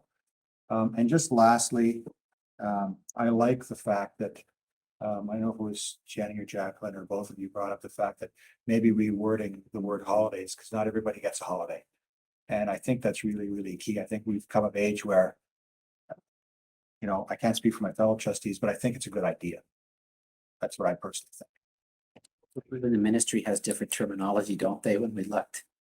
Don't they on that? They have two different. They do. On their website, they used holiday, and then in another spot, they used school holiday. Yeah, so they used the same, yeah, they used both. So we thought we could change it to them.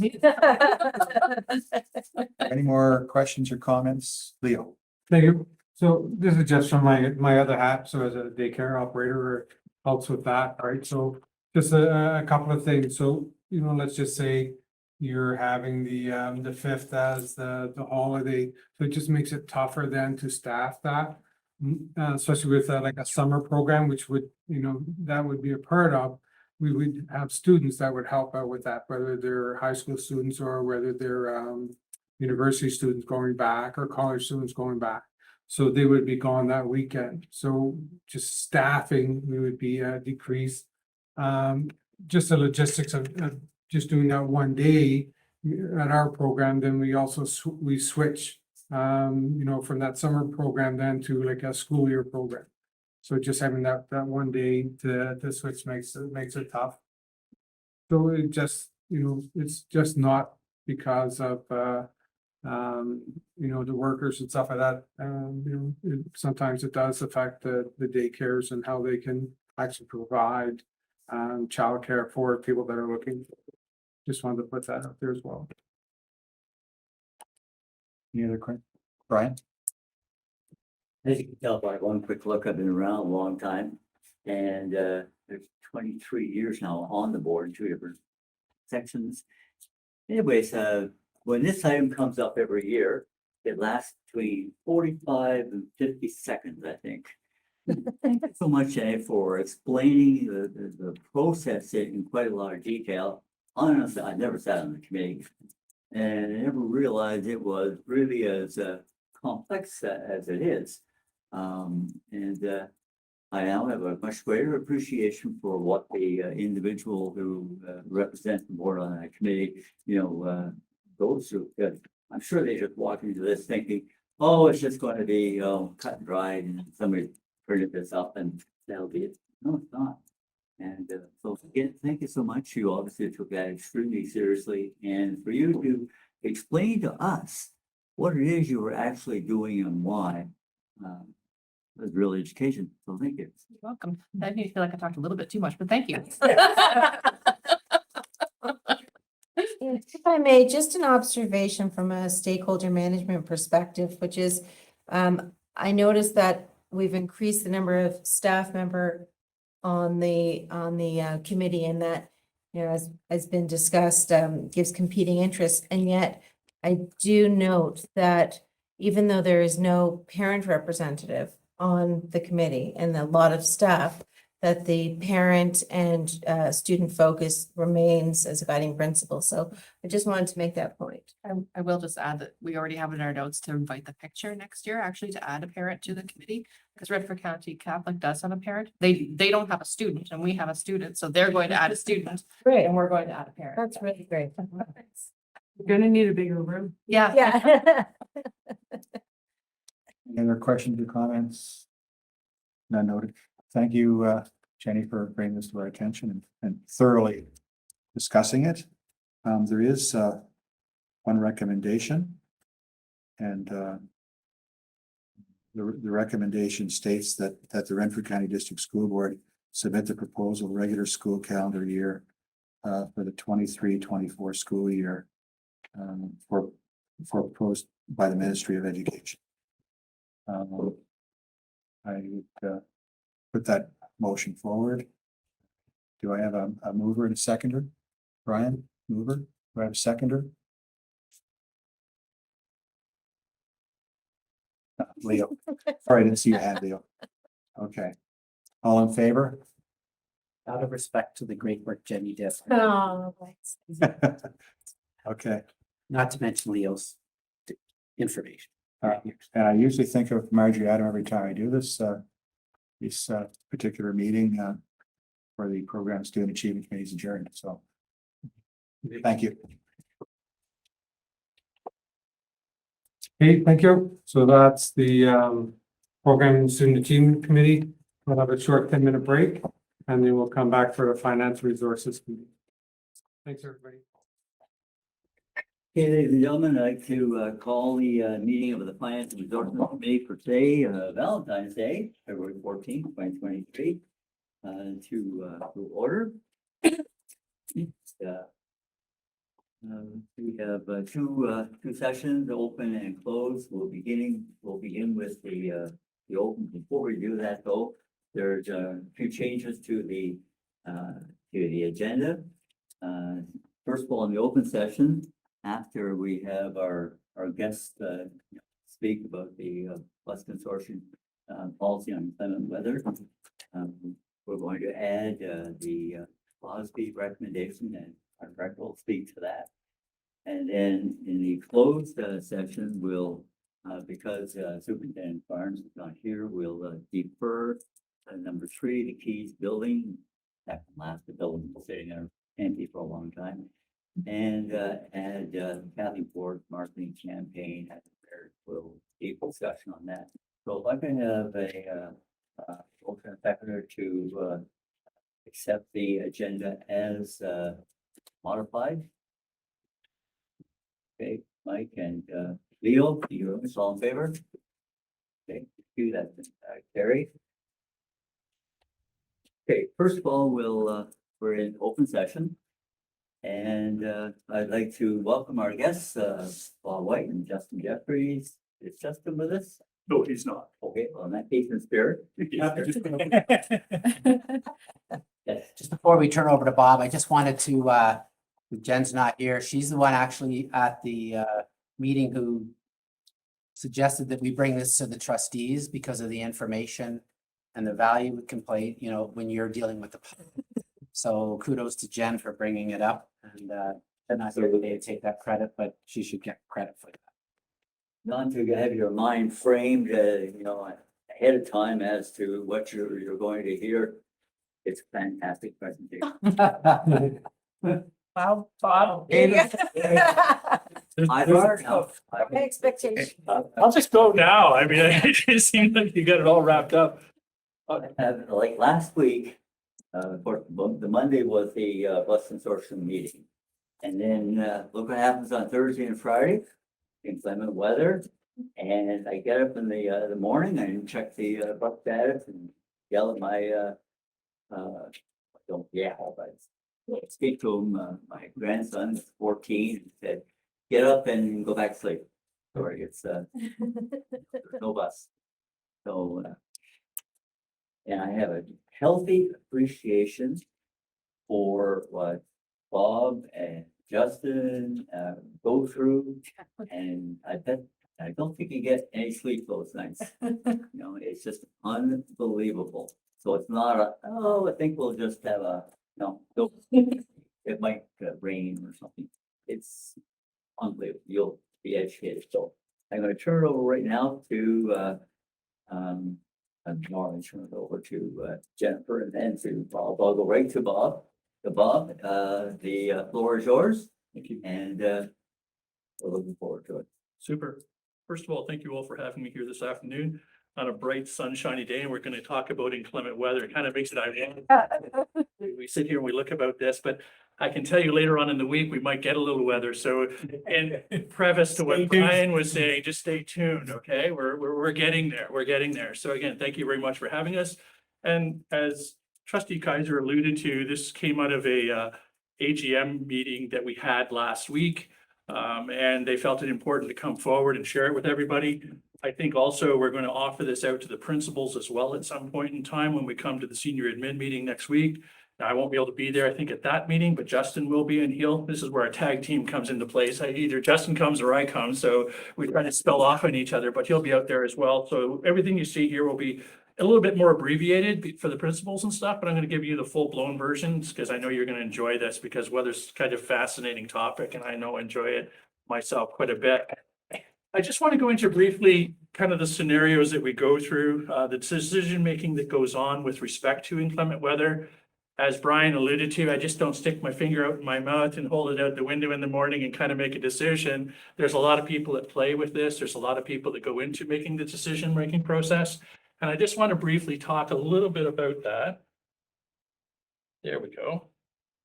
Can make that work. So I think everybody recognizes that we have the geographical 7 areas within the county. There's the Deep River in the north. The captain up there right now is Valley Transportation. Zone 2, which is Petawawa, which is Marlene McIntyre of Skelhorn Bus Lines. Zone 3 is the Pembroke area, and that's Chuck Sandrelli of Valley Transportation. Zone 4 is Madawaska, and that's Brad Musgrove of Musgrove Bus Lines. Zone 5, which is the Cobden, Douglas, Eganville area, basically. That's again Valley Transportation and Alan Jackson with Renfrew County Bus Lines. Zone 6 and 7, which is also 6 is basically Renfrew, and Arnprior is also Renfrew County Bus Lines. I just wanted to get into the idea that how big the geographical area is, and I think most of you know, but if you go up as far as Deux Rivières, which is about an hour-and-a-half drive north of here, and you head over to the park to Whitney, you're about another good hour, 10 minutes at least.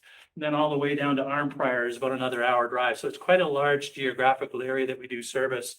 I just wanted to make sure we're all pretty aware of that because I can't travel those roads until they get warp technology. And I just find I don't have that yet. So to get to all the roads and to get out there and see everything that's out there. So that's why we rely on this in dividing it up.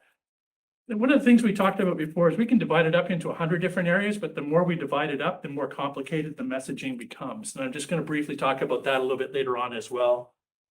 Wanted to talk a little bit about the zone captains and what's important about that.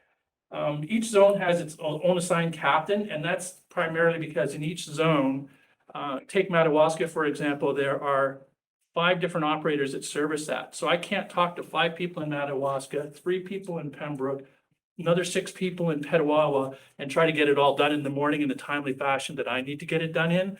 So they have to coordinate amongst themselves first. So they have a little conversation. They decide what they want to do for that zone, and then they come and talk to me as the zone captains, and then we make a decision based on that. So just kind of hierarchical about where things are going and how that's made out. You'll also know that we get into individual route cancellations. That's specifically when, well, right now, because of driver shortage, that's an individual route cancellation that we might serve or not be able to service as an example. It also could be because we can't get down a certain area because of we've had hydro lines come down or we've had flooding in the spring, those kind of situations, and we've had to cancel that route specifically, and we have done that in the past. The zone-based cancellations, I think everybody's pretty familiar with that, so that if you cancel a zone, let's say in Deep River, that anything that travels through that, so if we had a bus that was coming down to Pembroke as an example, anything that was in Deep River, just because Pembroke is still running, everything in Deep River would stop. Okay, so that was a kind of a I kind of knew all that, but some people are going, oh, I never took that into heart before, that if a zone or if a bus is traveling through a zone that is closed, everything within that also closes as well. Then I think everybody's pretty familiar with the system-wide cancellations. That's when the entire system in its entirety shuts down. We do that on occasions as well, which I'm sure we're all very familiar with. I want to go through just a little bit about the process within regards to that. Some of the things that we talk about at first are the reviews. So that's basically the meteorological and information, MTO, road reports, things like that that we go through and identify. I think it's important to recognize that it's just not one source of data, and I'll get into that a little bit later as well. Then the consulting phase, which we talked about with all the zone captains, get together with myself and we sit down and we make a decision whether we're going to go or no go in any given area. There's also then the final decision.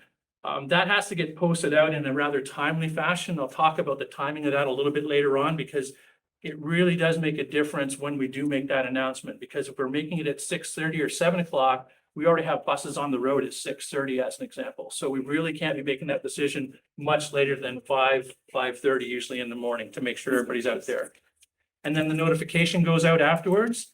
And then everybody's familiar with the web and email and social media that we're already out there doing that sort of stuff.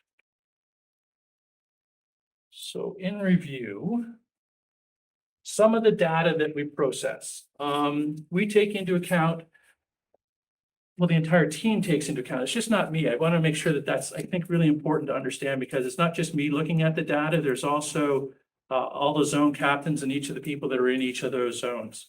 I think it's important that we take a look at all the meteorological data, and I'll get into all the different pieces that we do pull up. The traffic cameras that we do see on MTO sites and so on. So we see actual live footage of what's happening on the road, which is pretty key. And we didn't have that 5 years ago, right? It's amazing with technology and how much it's changed and what we can actually see and stuff. What else do I want to really hit on here? Basically, that each of the bus operators, I'll talk a little bit about, I'll use Brad Musklo as a really good example up in Madawaska here in this area. He has a lot of spotters. So he has employees throughout, because he's one of our biggest operators up in the Madawaska area. He has spotters, his drivers basically out there looking at the road conditions. What is it really doing? What's hitting the road right now kind of thing. So from that perspective, and I think that's really key important. So it's not just even one of the zone captains making decision. It's a group of people that are actually making that. And I think that's really important to recognize. Some of the source data that we look at. Last year, we piloted the KSMI weather app. It's a very, I'm going to say, fulsome environmental package. It sums up a lot of different things within it. It not only tells me the meteorological effects, but it also gives me road analysis. It can tell me exactly what the temperature is on the road, whether the road is wet, whether it's freezing ice, whether it's a wet surface because of melting ice and those sort of things. It's that detailed. It's a really neat piece of software that we're able to get a hold of and be able to do. This year we brought it out and we're actually using it with all the operators as well.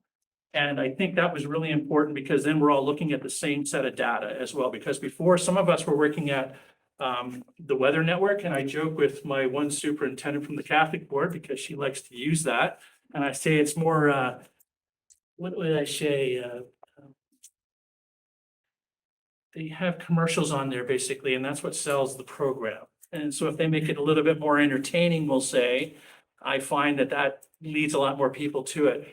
Whether from there, then we jump right into Environment Canada. So I think everybody recognizes this, but you may not. I don't know how much of you are weather nerds like myself, but all the data that we get for weather comes from Environment Canada. That's where it all stems from. So we try to take a lot of our data straight from there as well, so that we use the core data to make our decision-making process from that. From there, also, we look at the Great Lakes ice cover. This year, normally at this time of year, I usually see anywhere between 60 to 70% ice coverage. Right now, today, when I looked this morning, I think it's at 7.3%.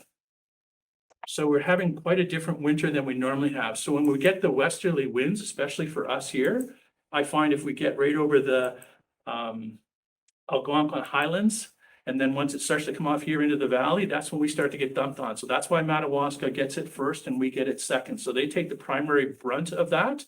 And with that waterway, when it's still open, it packs a lot of water. I know we talk a lot about the Colorado lows and the Texas and all the other places and so on that come up and give us lows, and that's out of the Gulf. And if we get those, yes, they do pack a lot of moisture, but we can predict those a little bit easier, generally speaking, because they're a big enough front and we can usually watch those as they come through. One of the other ones we use is what we call the weather underground. That gives us more continental environment forecasts. So it kind of does across the entire continent, which I find is really helpful because then we can track it over time and see where it's starting to lineate towards. A lot of environmentalists use that to track weather to see where it's going and where it's not going to go. So I think that's really important as well. One of the other ones I think we mentioned was the 511. This was taken on an inclement weather day. And is my cursor there? No, I don't think it is. Anyway, you might notice that in this area, North Hastings, Renfrew County, and North Lanark, you don't see any little orange dots. Those are plows. So you'll see that we don't even have plows out on those given days in our county. We continually work with the townships to try to see when they are, and I'll talk about the requirements to plow and when they do have to plow, and you'll find that it's quite different than it is in other areas because we have what we call class 4 and class 5 roads, and I'll get into that a little bit later on. But that picture tells me whether the plows are even out there yet or not. So it really helps me understand, okay, if the plows aren't out there, last time I checked, we don't have school buses with plows on the front. So it's kind of tough to be both doing plowing the road and also picking up kids at the same time. So that's kind of a priority for us. One of the other key sites that we use is what they call the windy.com. Okay, that's more continental. The nice thing about the windy.com is that it gives you 5 different forecasts within that. You can look at the American model, there's a European model, there's a Canadian model, there's 5 altogether, and I'm going to miss the last 2. But anyway, it's really a comprehensive way of looking at all the weather and the weather patterns from that perspective. Clear sky chart is pretty simple in the sense that it tells me when there's going to be clear skies. So any of you people that are like telescopes like myself, and you go out at night and look at the stars at all, this is the one you want to go to because it'll give you clear skies and let you know when you go out and look at stuff. One of the other key things we do look at is hydromap because it tells me the front of the storm, because you can see when hydro starts to ping stuff and you'll see that all the way usually always east to west. And you can see where it's tracking because you can see the hydro lines that are going out and that need to be replaced. So you always see that. We also use what we call an infrared composite satellite. Pretty interesting in the sense that it actually shows you the amount of precipitation that's actually falling on the ground at that moment, which is pretty interesting. And you got to be kind of a weather nerd. I see some of you, your eyes are rolling over. I'll try to make this a little bit more entertaining for you. Inclement weather consultation. The thing I wanted to touch base on here was within all the zone captains. Now, usually I'm up by about 4 in the morning, just to try to make sure I can get up in time to make sure whether we're going to run or not. I usually take my little dogs out for a walk. By the way, my little dogs are about this high, so they're not little. They take me for a walk more than not. But in any case, it gets me a grassroots about what is the real temperature out there. I get a feel for the road when I'm walking. Is it slippery? And I'm on a secondary road. It's all pavement, or not pavement, sorry, but gravel. So right now, as an example, it's all snow packed. And on a day like today, it might be nice. But the problem is that road is now melting on top, and then there's a water layer on top. And then all of a sudden tonight, it's going to freeze, it's going to go to -2. And then tomorrow morning, when I go out there to walk, I'm skating. I'm not walking. And so that's what we have to look for kids, right? These are the secondary roads. The blacktop asphalt that we see out here today, this is great. We can all travel on that and we'll be able to travel on it tomorrow. It's the secondary roads that we have the problem with, and that usually helps make a lot of our decisions. So a lot of parents live on those main roads, as an example. That's why they don't get it, right? They come to me and say, Mr. White, you're full of and I have to wear that on those days. Usually, I think one of the other things I really wanted to stress here, I think, is that by 5 a.m., because if we don't make a decision by 5 a.m., and I'll talk about what it used to take before to make the weather forecast and how we used to do it, but roughly right now, it takes us about 15 minutes to put it up, get it out there, 20,000 emails within about 15 minutes.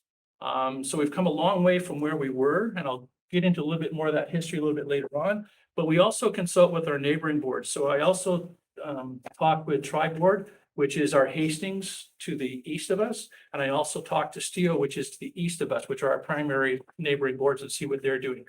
Steel has a unique perspective on weather in the sense that, and I think I was talking with Leo before, they're one of the counties that if they cancel, they have to cancel the whole county. Tri-board, they can cancel, but they cancel by county and by different geographical regions, similar to like what we do as well. Equinox, which travels in this area, generally makes their decision based on our decision. And this is something I found out through a couple of people through some of our contacts as well. Apparently, I'm making cancellations for a bunch of other people I didn't even know about. Family Children Services, as an example, they use this when they have to go out and do different site visits and so on. So if I cancel, they cancel all their transportation that day.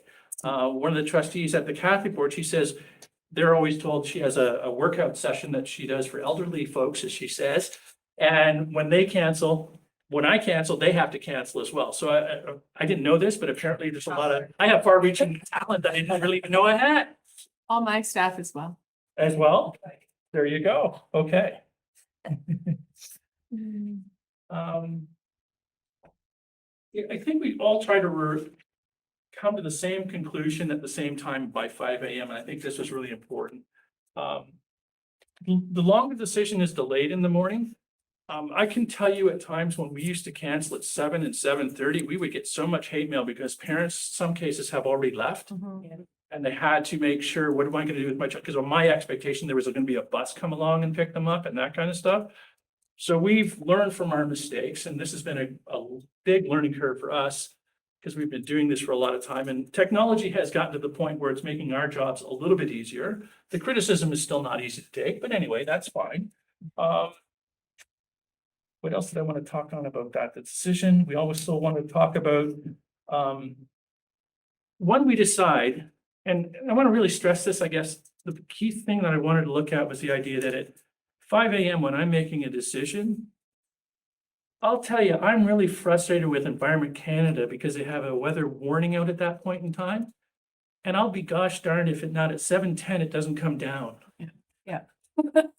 And I'm sitting there just, you had to know this a couple of hours earlier. But no, Environment Canada is what Environment Canada does. And we just had to, take one for the team that day, I guess. So I just want to stress that, we do try to make our best decision possible on the information we have at the time, really, and that's all we can do. I wish people would make weathermen more accountable than they do me some days, but that's a side note. We'll carry on. Nothing begrudging there. Want to talk a little bit about the notification process. As I indicated earlier, by about 5:15, we'll make that notification go out.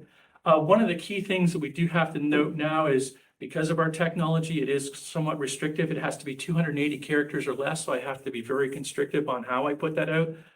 Twitter, I think, is my go-to place for that.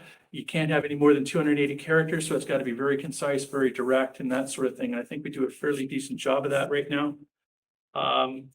One of the other thing I think I mentioned is that the graphics, some of the things that we do now, we have a little map we put out as well. I think is very intuitive for folks to say, okay, I'm in that area, so it kind of cancels out. So I think we've come a long way from where we were at from that perspective. Talked about Twitter, the Facebook. Okay. Can we go back? I just have a question there. Sure. So obviously you put it in green for a reason. Yeah. So you're saying like all the buses are canceled, yet all the schools are open. I guess it'd be for the senior management here. So why aren't we aligning then with, for the safety of anybody else that's coming to the school, aligning with Bob and closing the schools? And do we have a similar process that Pino's up at 4 every morning to look at weather? I just want to know what the process is and then why aren't we aligning with I'm interested in that process too. with the schools closing down, right? If other organizations are following what Bob was doing, it was like if it's good enough for Bob to close and not safe for the school buses to be canceled, then why aren't we closing the schools? I was just gonna make, after working for the school board for 30-something years, I've heard, I haven't officially heard, but I've always heard that if the schools aren't open, they don't get funding. And I don't know if anybody, senior admin wants to comment on that, but if that, so there might be some students who walking distance to the school, let's say, that can still go. I mean, there might only be 30, 50 students come to school, but the school technically is open.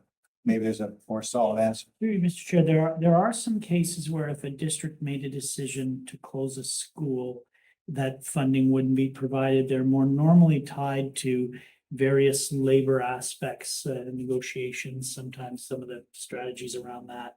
When it comes to the provision of the service of actually having schools open, we understand that when buses are canceled, and I really appreciate Bob's explanation of how that process follows out. We understand that's a stressor on families. I mean, I don't think Bob ever wakes up in the morning wanting to go through this process. We're always looking to provide the transportation. Keeping the service open to the greatest extent possible is something we try to do, and not close the school, almost as a last possible resort if there's really a safety issue for the site. Having said that, there's no question, a number of our staff question us as to why we would keep the schools open, because of course it forces the hand of staff to come to provide the service, exactly as Trustee Gannett said, sometimes for a limited number of students, but we look to keep that open.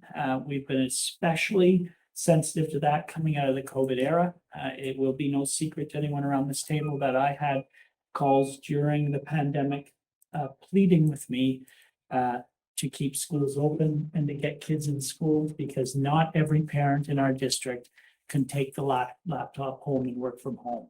They quite literally miss their shift and miss their paycheck. To the point where one call I will never forget from the single mom said, "I can no longer do it. I can't afford this." And so we really, really have, and of course, those are the most marginalized, the most underserved, and the most underrepresented. I'm very privileged. I can work from my basement. Many of our parents and guardians simply cannot. And so we really make that decision not lightly, and to the greatest extent possible, if we can stay open to serve, we're going to do it. But it is a valid question, and it's something we're thinking of. And as a final comment on this, because it's never an easy decision, as we integrate technology with the provision of a Chromebook to each and every student, it'll provide us with greater opportunity to relook the nature of snow days and how we capitalize on learning, at least from grades 7 to 12, but it doesn't solve the problem for our very youngest students, and often our very most challenged home situations for parents and guardians. So not an easy discussion, but it's something that continues to evolve and will continue. Would that be a similar process, the province, most boards would react that way? We're going to do a few outliers probably, but We're all pretty aligned to try and keep the school open to the greatest extent possible to provide the service for those who can make it. Knowing you're weighing, of course, risks of everything else getting to and from and those kinds of things. I just wanted to add that we do have an administrative procedure, and it's in most of the collectives language as well, that we do have a process by which staff can indicate that they tried to come to school, they're unable to, as in their road is, like Bob's saying, they stepped outside and it's not been plowed or those sorts of things. And then they submit for special leave approval for that. But if somebody, some people like myself, I worked in Pembroke my entire career here pretty much, except for my first year when I drove. But other than that, I worked 5 minutes from Fellows and 5 minutes from the board office. And I lived on a street that was a fire route. They plowed it first before everybody else every day and was paved. So I could go to school and be there for kids who needed somebody to be there for kids, and there's walkers and things. And then there's other people who are traveling quite a distance and live on some secondary roads who can, indicate that this is not going to work for me today. Same with as weather's evolving as part of that process, we can also have people indicate to their manager or principal that they feel it's necessary that they leave for home because they're concerned about the weather that's developing, and they can submit for that. So although people would like a blanket piece, there is the opportunity for them to to take their safety into consideration. Thank you. Back to you, Bob. Thank you. Justin was normally going to give the slide, so when it says back in my day in 2007. I'm sure you can tell that's really not me, okay? So you'd have to go back to the 1980s, but in any case, Justin wanted to reiterate, and I can still remember as a young child taking the bus as well, radio was the only form of communication back then. And Justin remembers on the half hour, I can remember it on the hour, so that's how much older I am, I guess. In any case, what I wanted to do is just go through a quick linear progression of how we went through the cancellations and what they used to look like. So this was in the old days, obviously, when we used to do that, and you have to wait for a radio announcement to come. Then we got really savvy in transportation. In 2010, we had our own website. It was the rcjtc.on.ca.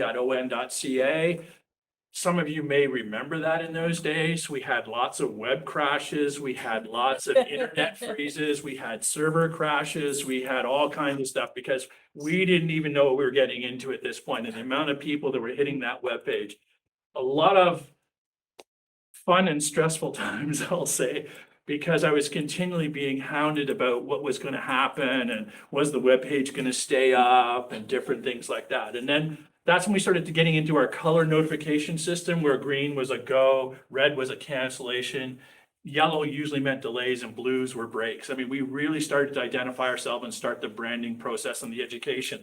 And the reason why I wanted to talk about that now in 2010, because we've kind of carried that forward, but we've automated it. But I think most of the public knows now when it's red, that means there's a cancellation. I don't think there's anybody out there today that doesn't recognize that kind of stuff. The other thing that I wanted to point out, that emails sent out then were individually and only to principals, by the way. We didn't have the time or the luxury of being able to do the entire system. And let's be honest, in 2010, how many people had email back then, besides those that worked in a building like this, right? So in essence, you know, so then we roll forward a little bit up to today. We're pretty snazzy today, I think. We haven't had a web crash in quite a while. I knock on wood, and as soon as I say that, there's going to be a problem. But we are web hosted now, so it's not even hosted internally anymore, so it can take it. I remember talking with the two superintendents one day about the cost of my internet and the cost of my web page, because it's 3 times what theirs was.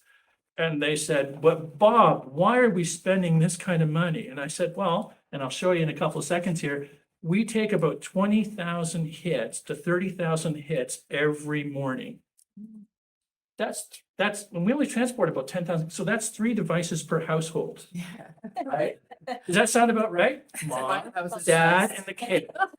Right? That sounds about right in my mind. So that's how many, plus the grandparents, because apparently they might be babysitting that day and they didn't expect it. Right? It might be the daycares or other associated people that are wanting to know what's going to happen to their workplace in that given day. So it's gotten pretty good. And we also have a backup site now as well, which is on the portal as well. So we've come along. Basically, what I wanted to say is we've come a long way. And that we push out, and the other big thing that we do now as well is we put out a little over 20,000 emails within 15 minutes. I can tell you that took about a year to work out, because to appear in your email box without being perceived as spam is a big deal in the electronic world, apparently. And it took me about a year and a half to get it worked out. And that was no easy fact. Okay, that was a really tough road. That was something that we took a lot of time and a lot of effort to make sure that that could be done. Those are just a few of the really cool things we do. We've got an app now we never had before. So I think we've really progressed. Anybody in Renfrew County today that says they can't tell me when the buses are running, well, you got to work pretty hard not to try to be involved, I think. Okay, so we're looking at it from that perspective.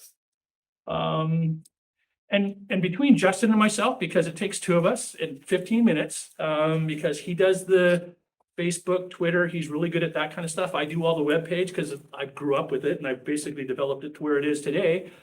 So between the 2 of us, it takes us about 15 minutes to push all that out. So I do the notifications so that when you see the web page change, that color automatically changes in the background. I don't have to do any more HTML coding, which I'm thankful for, because that was a pain. Because if you make a wrong enter in a wrong line, it just doesn't work. And then people start saying, I can't get on the web page, and all kinds of fun stuff. Anyway, that kind of gives you a summation about where we are today. So we've come a long way from radio up to an automatic notification system.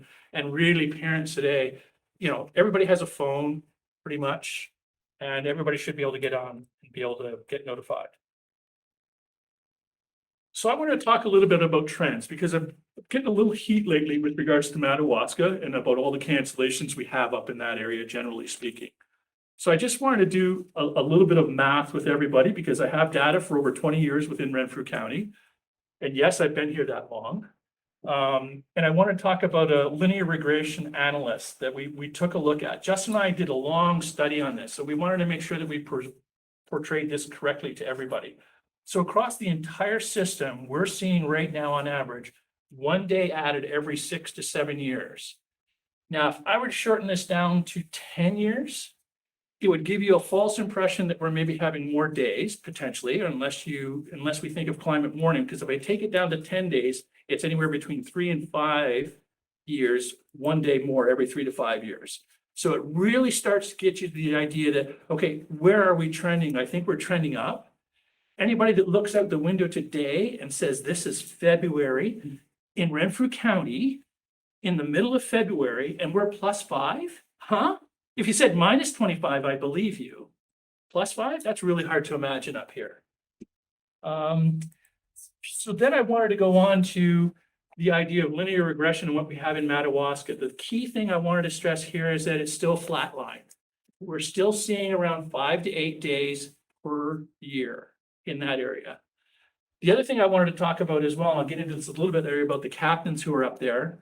Although they may have changed, the information that we're getting out of there is still the same in the cancellations. So that really hasn't increased.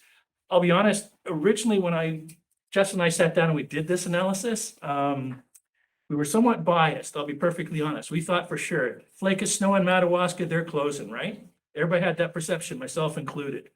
But now this tells me a little bit different story. So I had to do a little backtracking on some of that when I talked to some of the operators the other day about that. So it was really interesting to see that it is somewhat stationary. We really don't see the trend upward like we do over the whole region, which I think was really important. Climate trends.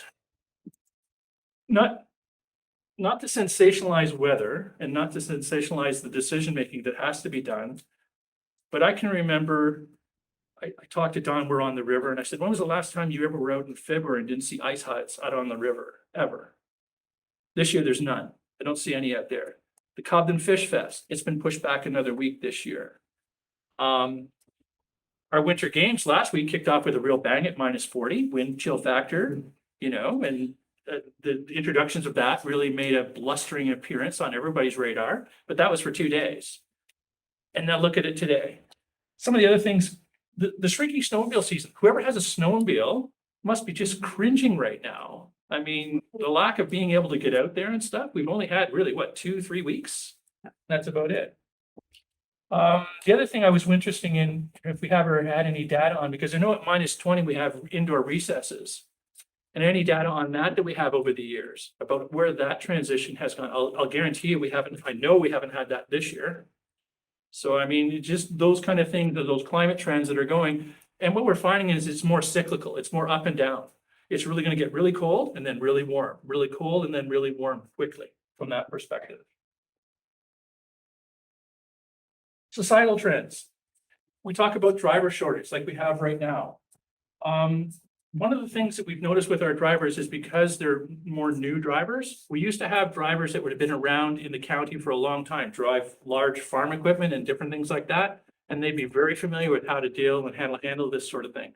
Now we have buses that are all automatics as opposed to standards. Because if any of you that knew how to drive a standard in the day, in the winter, you can have more control from that perspective. And so the drivers that we have today as well are a little bit younger and also aren't as familiar with some of those things that we used to have in the good old days we used to call it. One of the other factors that we ran into was we did have a slight bus accident the other day as well. Fender, basically. The front cowl got a little damaged as well. Normally that would have taken a week to get those parts in. He's told me now that's 6 to 8 weeks before they even get the parts. And the price, of course, and I'm sure you've all heard about this, is the shortage of getting parts. The price has gone through the roof. It's almost double, he said, in this case. So these are just some of the other practical societal trends that we're seeing and the implications if we do go out there, what are we doing to our drivers that are actually trying to drive? And then the equipment afterwards, if it does get into a fender bender. The other thing I wanted to stress again as well was the idea of the routes themselves. Back in the day, we didn't go into all the side roads that we do today. Today, people are much more intrinsic with the idea that I want the bus to stop at my doorstep, basically, right? Everybody wants that door-to-door service, and we do offer it quite a bit more than what we used to, and we're going into a lot more side roads and a lot more back roads, and that also eliminates the availability for us to be able to do that in a successful way. And the other thing is, we talked about key words that we talked about, like, whoever heard of Snowmageddon when they were a kid? Polar vortexes and those kind of things that are new terminologies that we're all kind of getting used to within our society. One of the other things told you I'd talk about briefly is, if you look at the actual amount of snow that has to come down in what they call a class 4 or class 5, and that's basically what we have in Renfrew County, it can be 8 to 10 centimeters before they even have to go out. And then they have anywhere between 16 to 24 hours after that before they have to get out and clear it.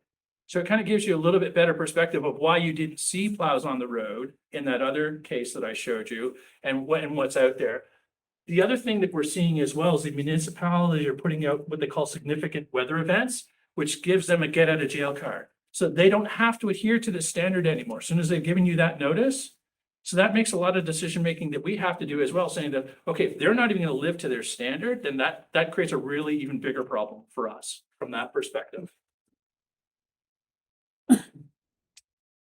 Ask a question. By all means. Thanks. Are municipalities aware of the implications on what it has on school buses? I can tell you, yes. I can tell you when I meet with them, they tell me that, Bob, I don't tell you how to organize transportation. I don't think you should be telling me how to organize, how to plow roads. And I have that conversation on more than one occasion. So I think it's worth it, Bob, I mentioned this at the meeting, that when we went to Staggered Bells, all the municipalities did was scream and whine about how they were gonna have to send snow plows out earlier, now it was gonna cost them money. They don't send the snow plows out. So that was a total waste of time and just a political argument. They don't care what we do and they don't want us to care what they do, right? And one of the other societal changes as well is, you have to remember, like 20 or so years ago, there wasn't the work requirements on driving that there were. Like they could drive 24 hours and be out there all hours of the day and all hours of the night, versus now, anything after 18 hours, you're done. You got to park it for 10 hours before you can get back on the road again, right? So there's some different legislative rules that have been out there.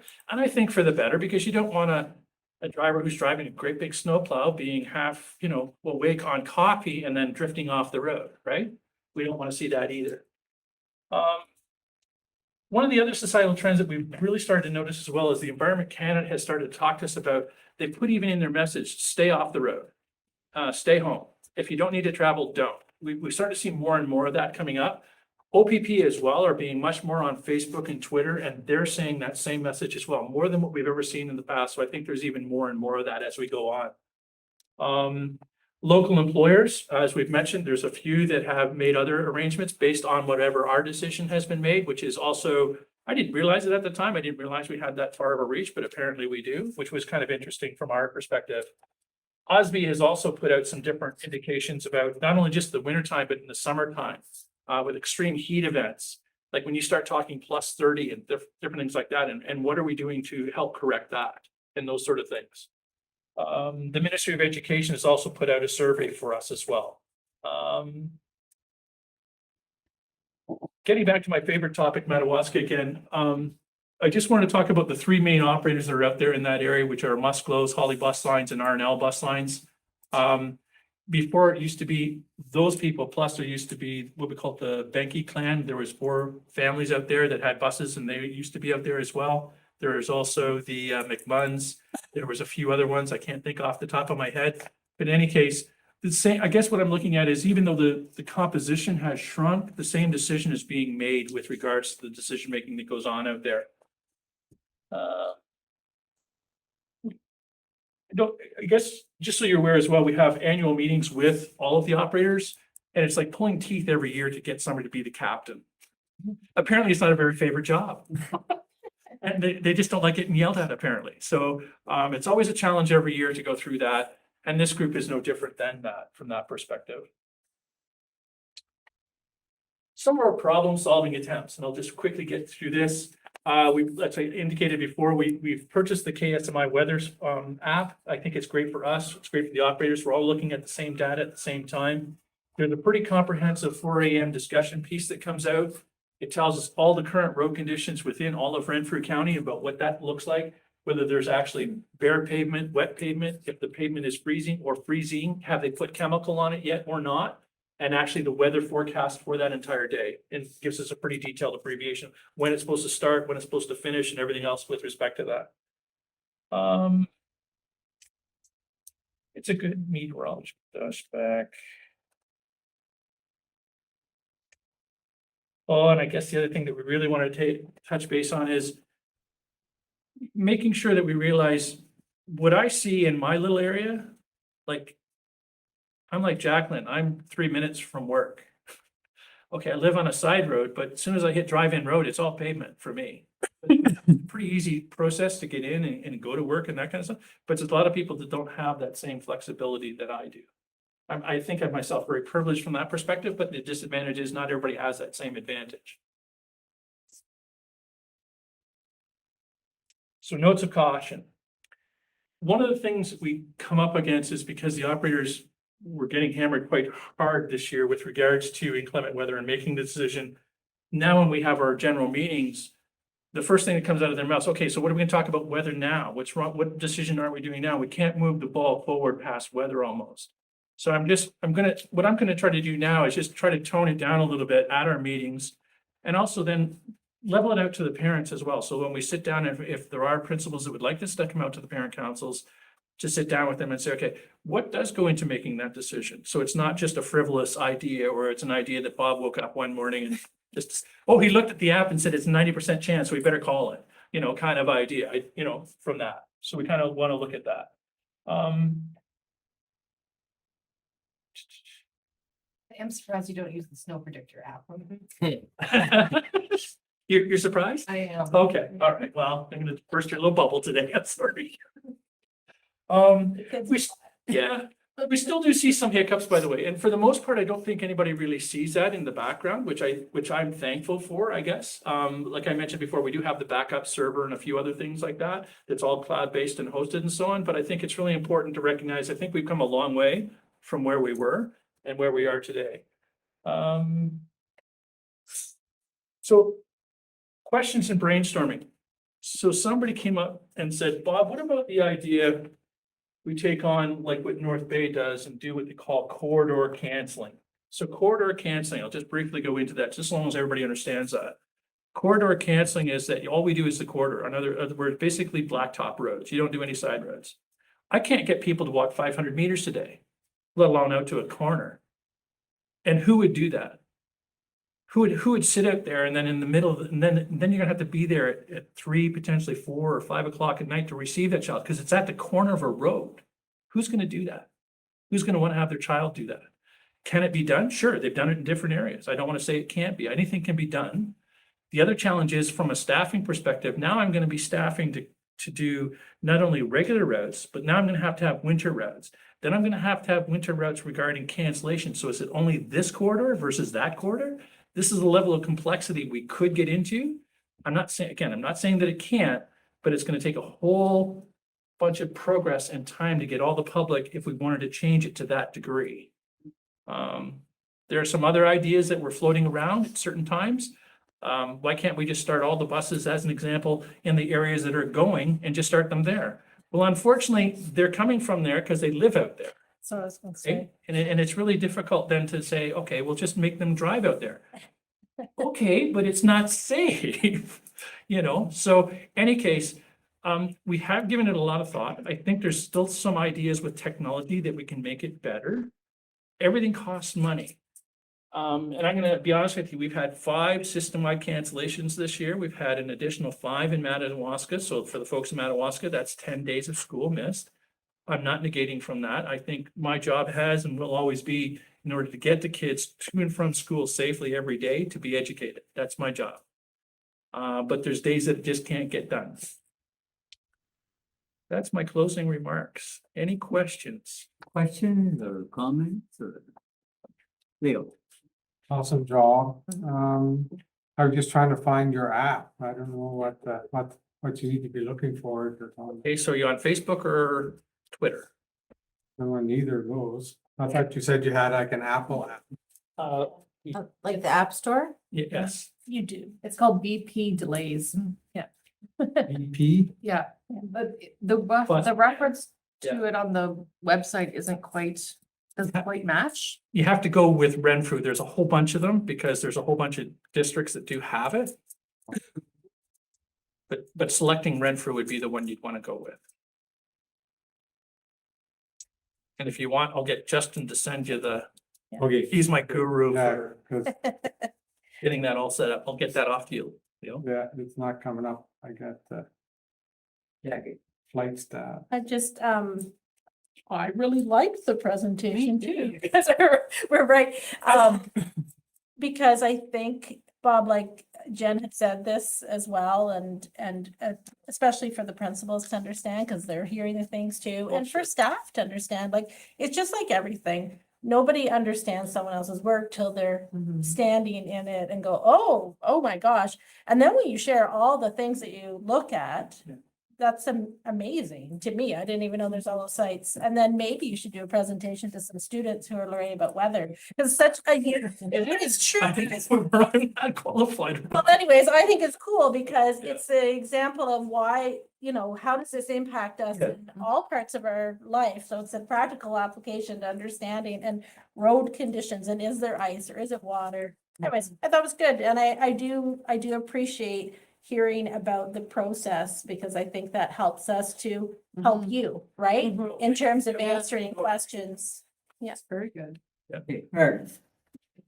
Absolutely. I think demystifying this whole topic, which does seem to be cloaked in some mystery, is really super helpful. One question I have is that I was always under the assumption or understanding that insurance plays a role in this. Does the bus insurance dictate, like, if there is a call for freezing rain, does that indicate that you have to do something, or you're able to really see what the conditions on the ground are? Well, Like, one thing I tell most parents, it's the same thing about insurance, the idea that I'm not smarter than a meteorologist. Or I'm not smarter than a third grader some days, I think, but anyway, generally speaking, if I were to send buses out, or we were to require buses to go out on a day where they're calling for that, and something were to happen, I think liability wise, we'd be opening ourselves up to a Pandora's box from an insurance perspective, yes. So does insurance play a key in it like everything else? Sure it does. I don't want to say it doesn't, but is it overriding? I think if we've ever erred, we was always erred on the side of caution from our perspective. That's why we get more heat now about, why are we canceling so many times from that perspective?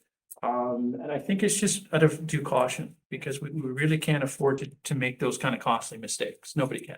And I'm speaking more about when there's a projection of freezing rain that comes later in the day, as opposed to, what the conditions are currently like, and you have to make those kind of calls. Same thing. Yeah. We make it for the entire day. So whether it's first thing in the morning or if it's supposed to come in the afternoon, I can think of that week before Christmas, that Thursday, that Wednesday, we should have never really ran, because Thursday was worse. And that Wednesday, we should have not run. Thursday, we likely could have, but we were so busy digging out, we couldn't. And then it turned so bitterly cold. I was thankful that we had a PD day on that day before Christmas break. And that's a really good example. Like, we didn't call it that day. We said we're gonna run, and we really shouldn't have. But when we got out that afternoon, it was terrible out there. There's lots of bus owners giving me a call that evening and telling me some very unpleasant things.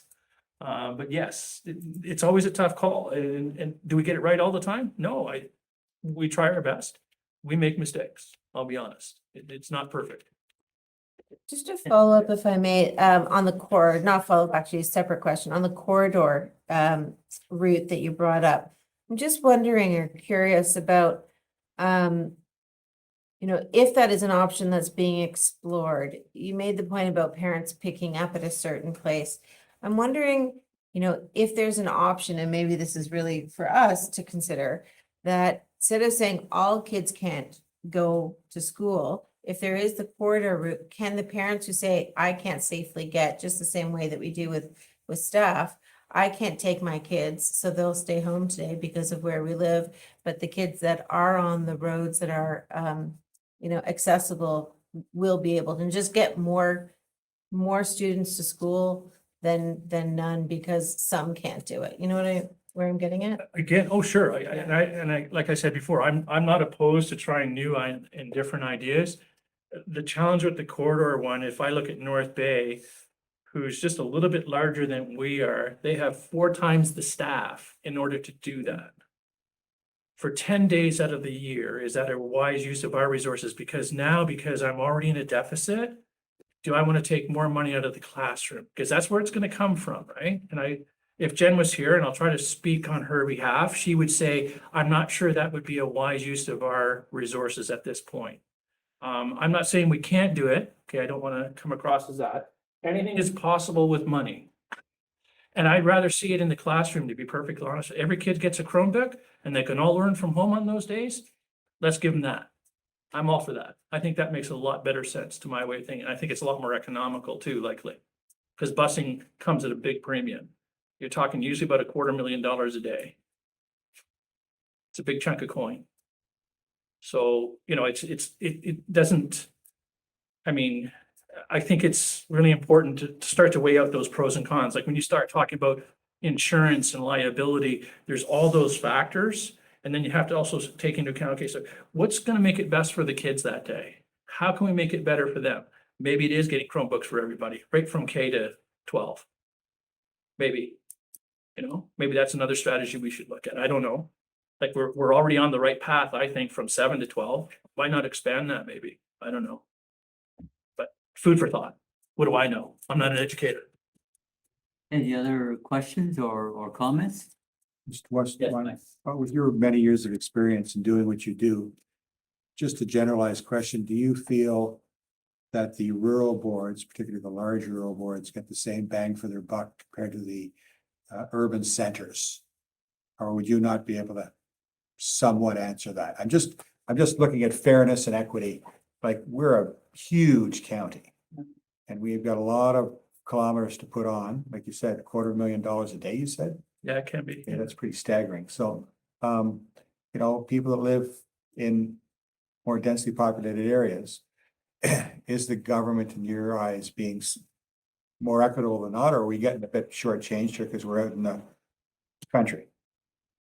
I don't think we can ever compete with the urban centers, to be honest with you, Mike. I mean, they have transit, they have Ubers, they have a lot of other things that we just don't have, just because of the demographics and the population, right? And I don't think we'll ever fairly compete from that perspective, because we just don't have the population base to drive that. So the fairness comes into play in sense, I wanted to live in Renfrew County because it's more rural. And it does give me those things that I don't have all of this going on around me. Versus if I wanted to be in the city life, I could live in Ottawa, right? From that perspective, I think it's a matter of what people want or what they're willing to have as far as equitable goes. And it's a personal perspective, I think. I'm not saying it's great. It's a lifestyle perspective. It's a lifestyle. Yeah. So we'll never compete with that. At least I don't think we will. I'm working with the Pembroke right now. They have a transit that we're putting towards the MTO, so we can run a little line in Pembroke and stuff and see if we can start to do something along those lines, but that's a few years out yet. Thank you. Does that help? Well, I'm just thinking, like, even in the cities, they have school buses. Yeah. But they have other options too, particularly the older kids. Yeah. Like Challenge with the urban one as well is they've got a lot of neighborhood schools, so they don't need busing, yeah. right? So they get busing allotment from the Ministry of Education based on student population. I'd like to have a quarter of what Toronto gets. Just a quarter. and I could do wonderful things for you folks. Okay, That's not gonna be possible either, so. thanks. Okay. Any other questions or comments? Well, thank you so much. Thank you. I think you've given all of us one of those, moments. You know, to be able to understand even minimally, the kinds of things that you go through in deciding whether or not you're going to, cancel buses here or there or wherever. It's amazing what you have to go through. So on behalf of the board and the community that you serve, thank you very much.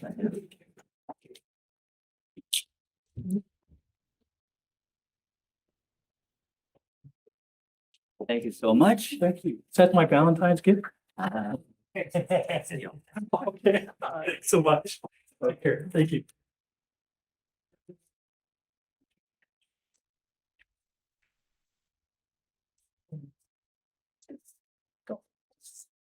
Okay, moving right along, as the hour is progressing. Yes.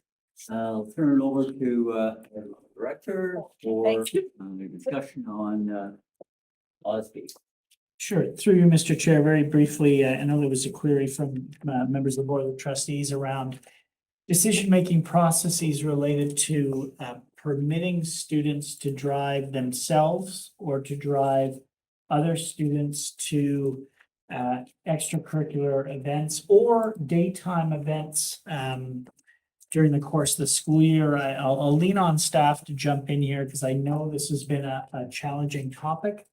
It's complicated because our students do drive as they come to school further distances than even driving to a particular event, let's say a field for a match of some sort. I'm not sure the example is always appropriate, but I think the Board of Trustees will understand the spirit of this.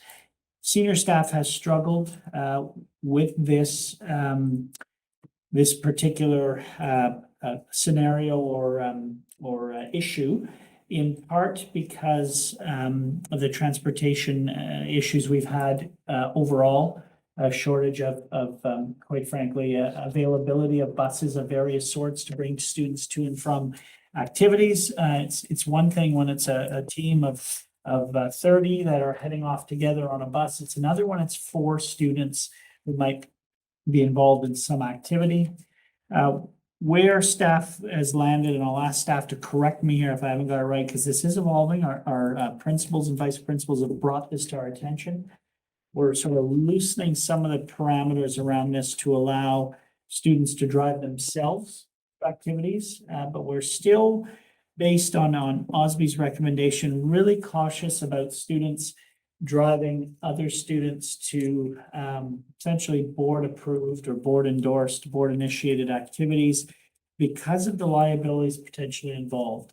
And it's tricky because the senior staff doesn't ever want to put student safety at risk. But do understand that when students hop into a vehicle after a very heated or excited hockey game, there's an elevated factor of strain on focus, part of the driver, on other elements. We in the county, not that long ago, have had situations of this nature. Students all into a vehicle after a hockey match that have ended tragically. And so despite the quick reaction to make this as an easy decision to permit this openly, and there are some districts that have, senior staff takes very heavily the risk management element of that. But I do understand, and again, I'll turn over to the senior team who's got a better handle on this than I do. I do understand why our administrators have brought this to our attention, asking for greater flexibility here because of all the logistical challenges in getting students to and from venues for activities, understanding that the last thing we want to do here is kill the activity, right? We don't want, because of a logistical challenge, that students miss out on all these great in-school or during school activities, as well as after-school extracurriculars. So I'll turn it over to members of the team for commentary. particular, Superintendent Poya, I know she's been working with members of the senior team and of course Superintendents Smith and Riddell, who represent our liaison senior staff with ACES and CAS respectively. So any comments from the senior team around, the query was around, OSB's caution, letting students drive other students to and from, sporting events or whatever it might be. Right, and Jen Burns had done a little more of the research and background and connected with OSB on our behalf in terms of making the decision. So we do have an excursion policy that has in place and remains in place actually, that in order to drive, you must be 18 or older. And of course, fully licensed, all those things. The piece that we were asked to explore was if we would let a student who is 16 or 17, who has their license, whatever level of it, as we know, it's a graduated licensing, to be able to drive. And the recommendation around liability was that they didn't recommend it. It's hard and difficult because some families, of course, are saying, but my kid drives after school, they drive here, they drive home. I allow them to drive on the weekend or all of those things. And I know it had one comment from somebody saying like, we have the laws of Highway Traffic Act or whatever say they can drive. The thing is that as soon as it's affiliated with us, we hold liability in regards to that activity. And so that's kind of what's prompted us to say we're not willing to take on that risk. The other reality as well is that we're trying to make sure that we do, through that conversation we've been having around equity, make sure that we're offering opportunities for all students to participate. And it doesn't seem like a very wise use of resources if there's only a couple kids who need to take the bus, and or that there's a few kids who do not have the ability to find a ride. That's something else that sometimes happens. But the biggest piece around the decision was around the aspect of liability and the connection to the school activity. And that's why we've landed in that place. Any other comments?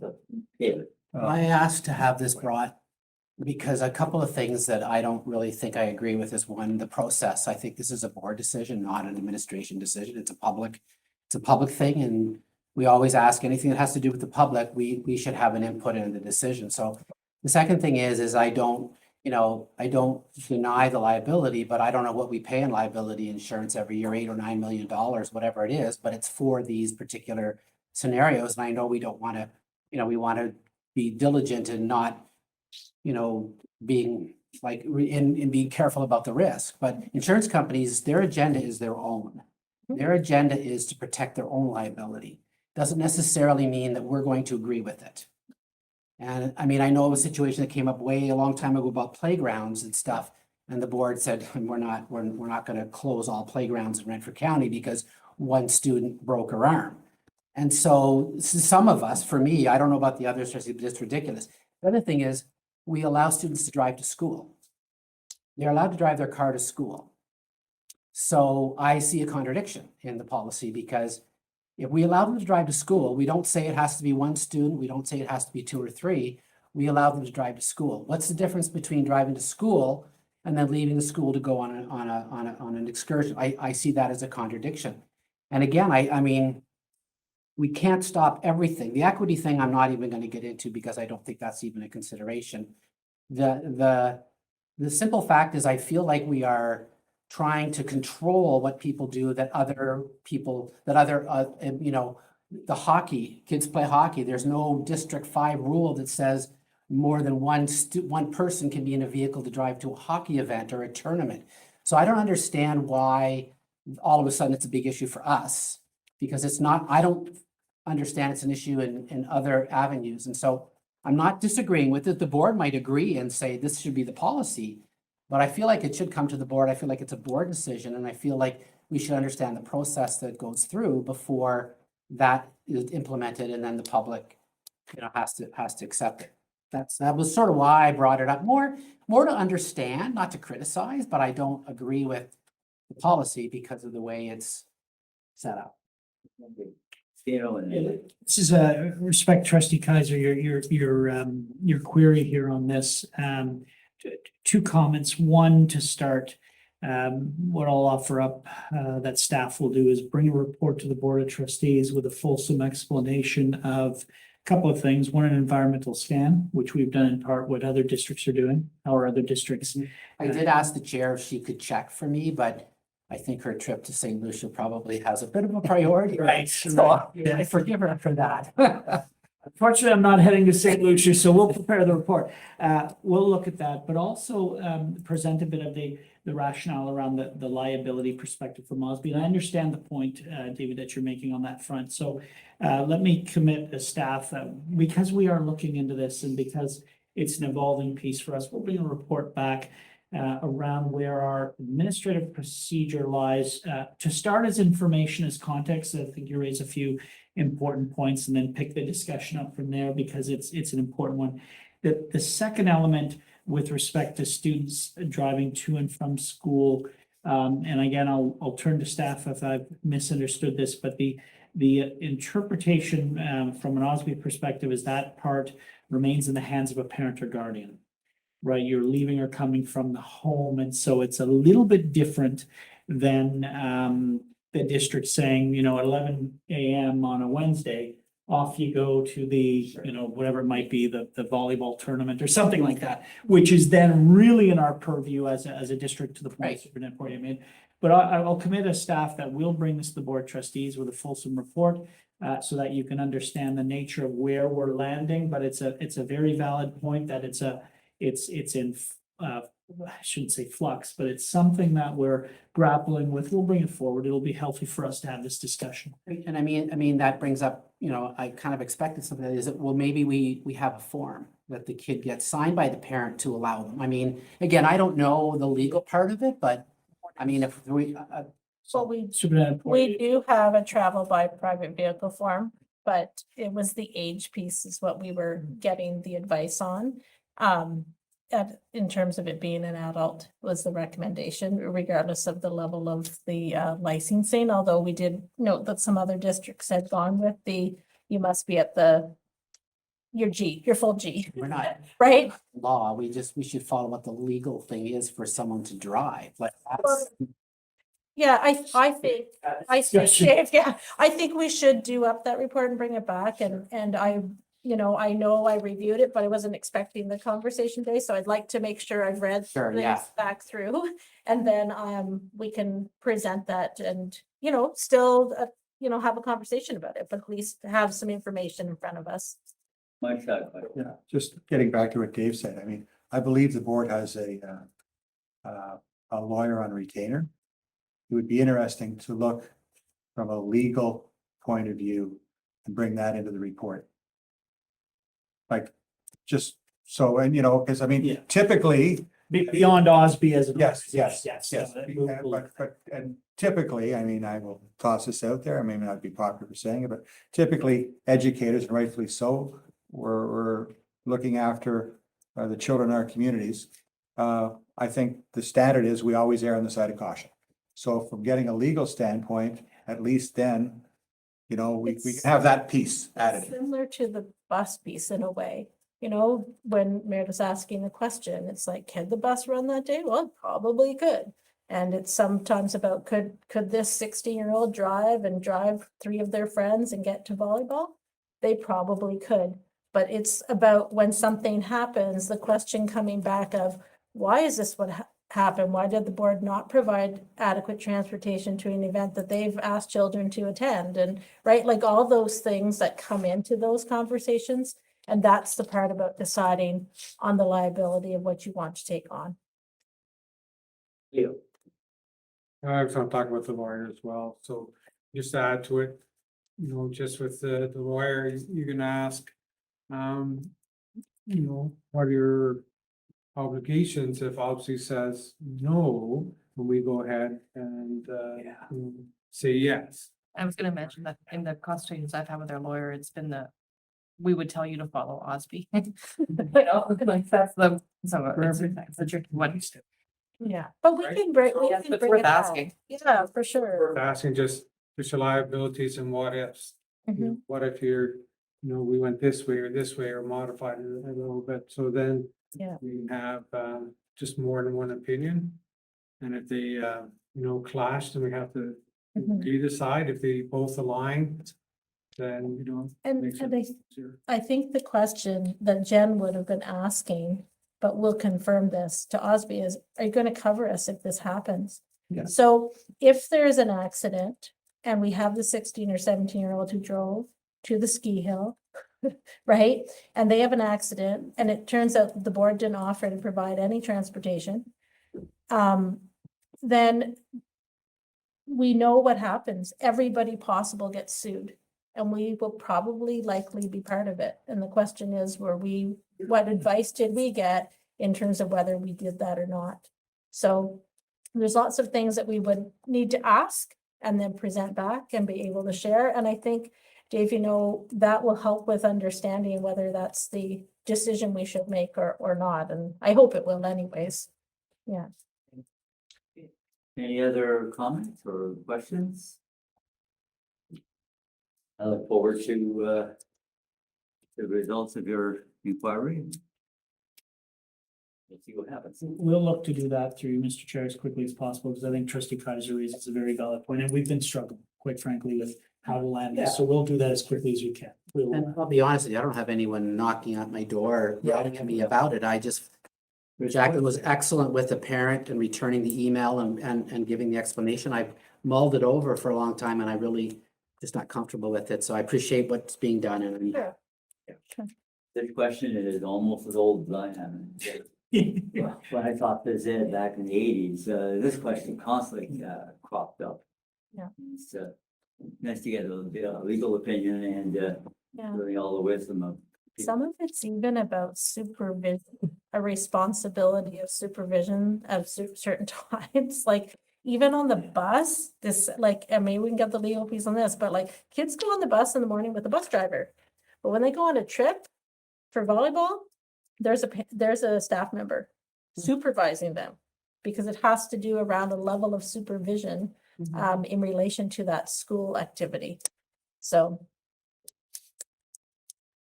Okay, well, thank you very much. Okay, that's it for the open session, and can I have a motion to move into close? Seconder? Okay, Leo and Mike.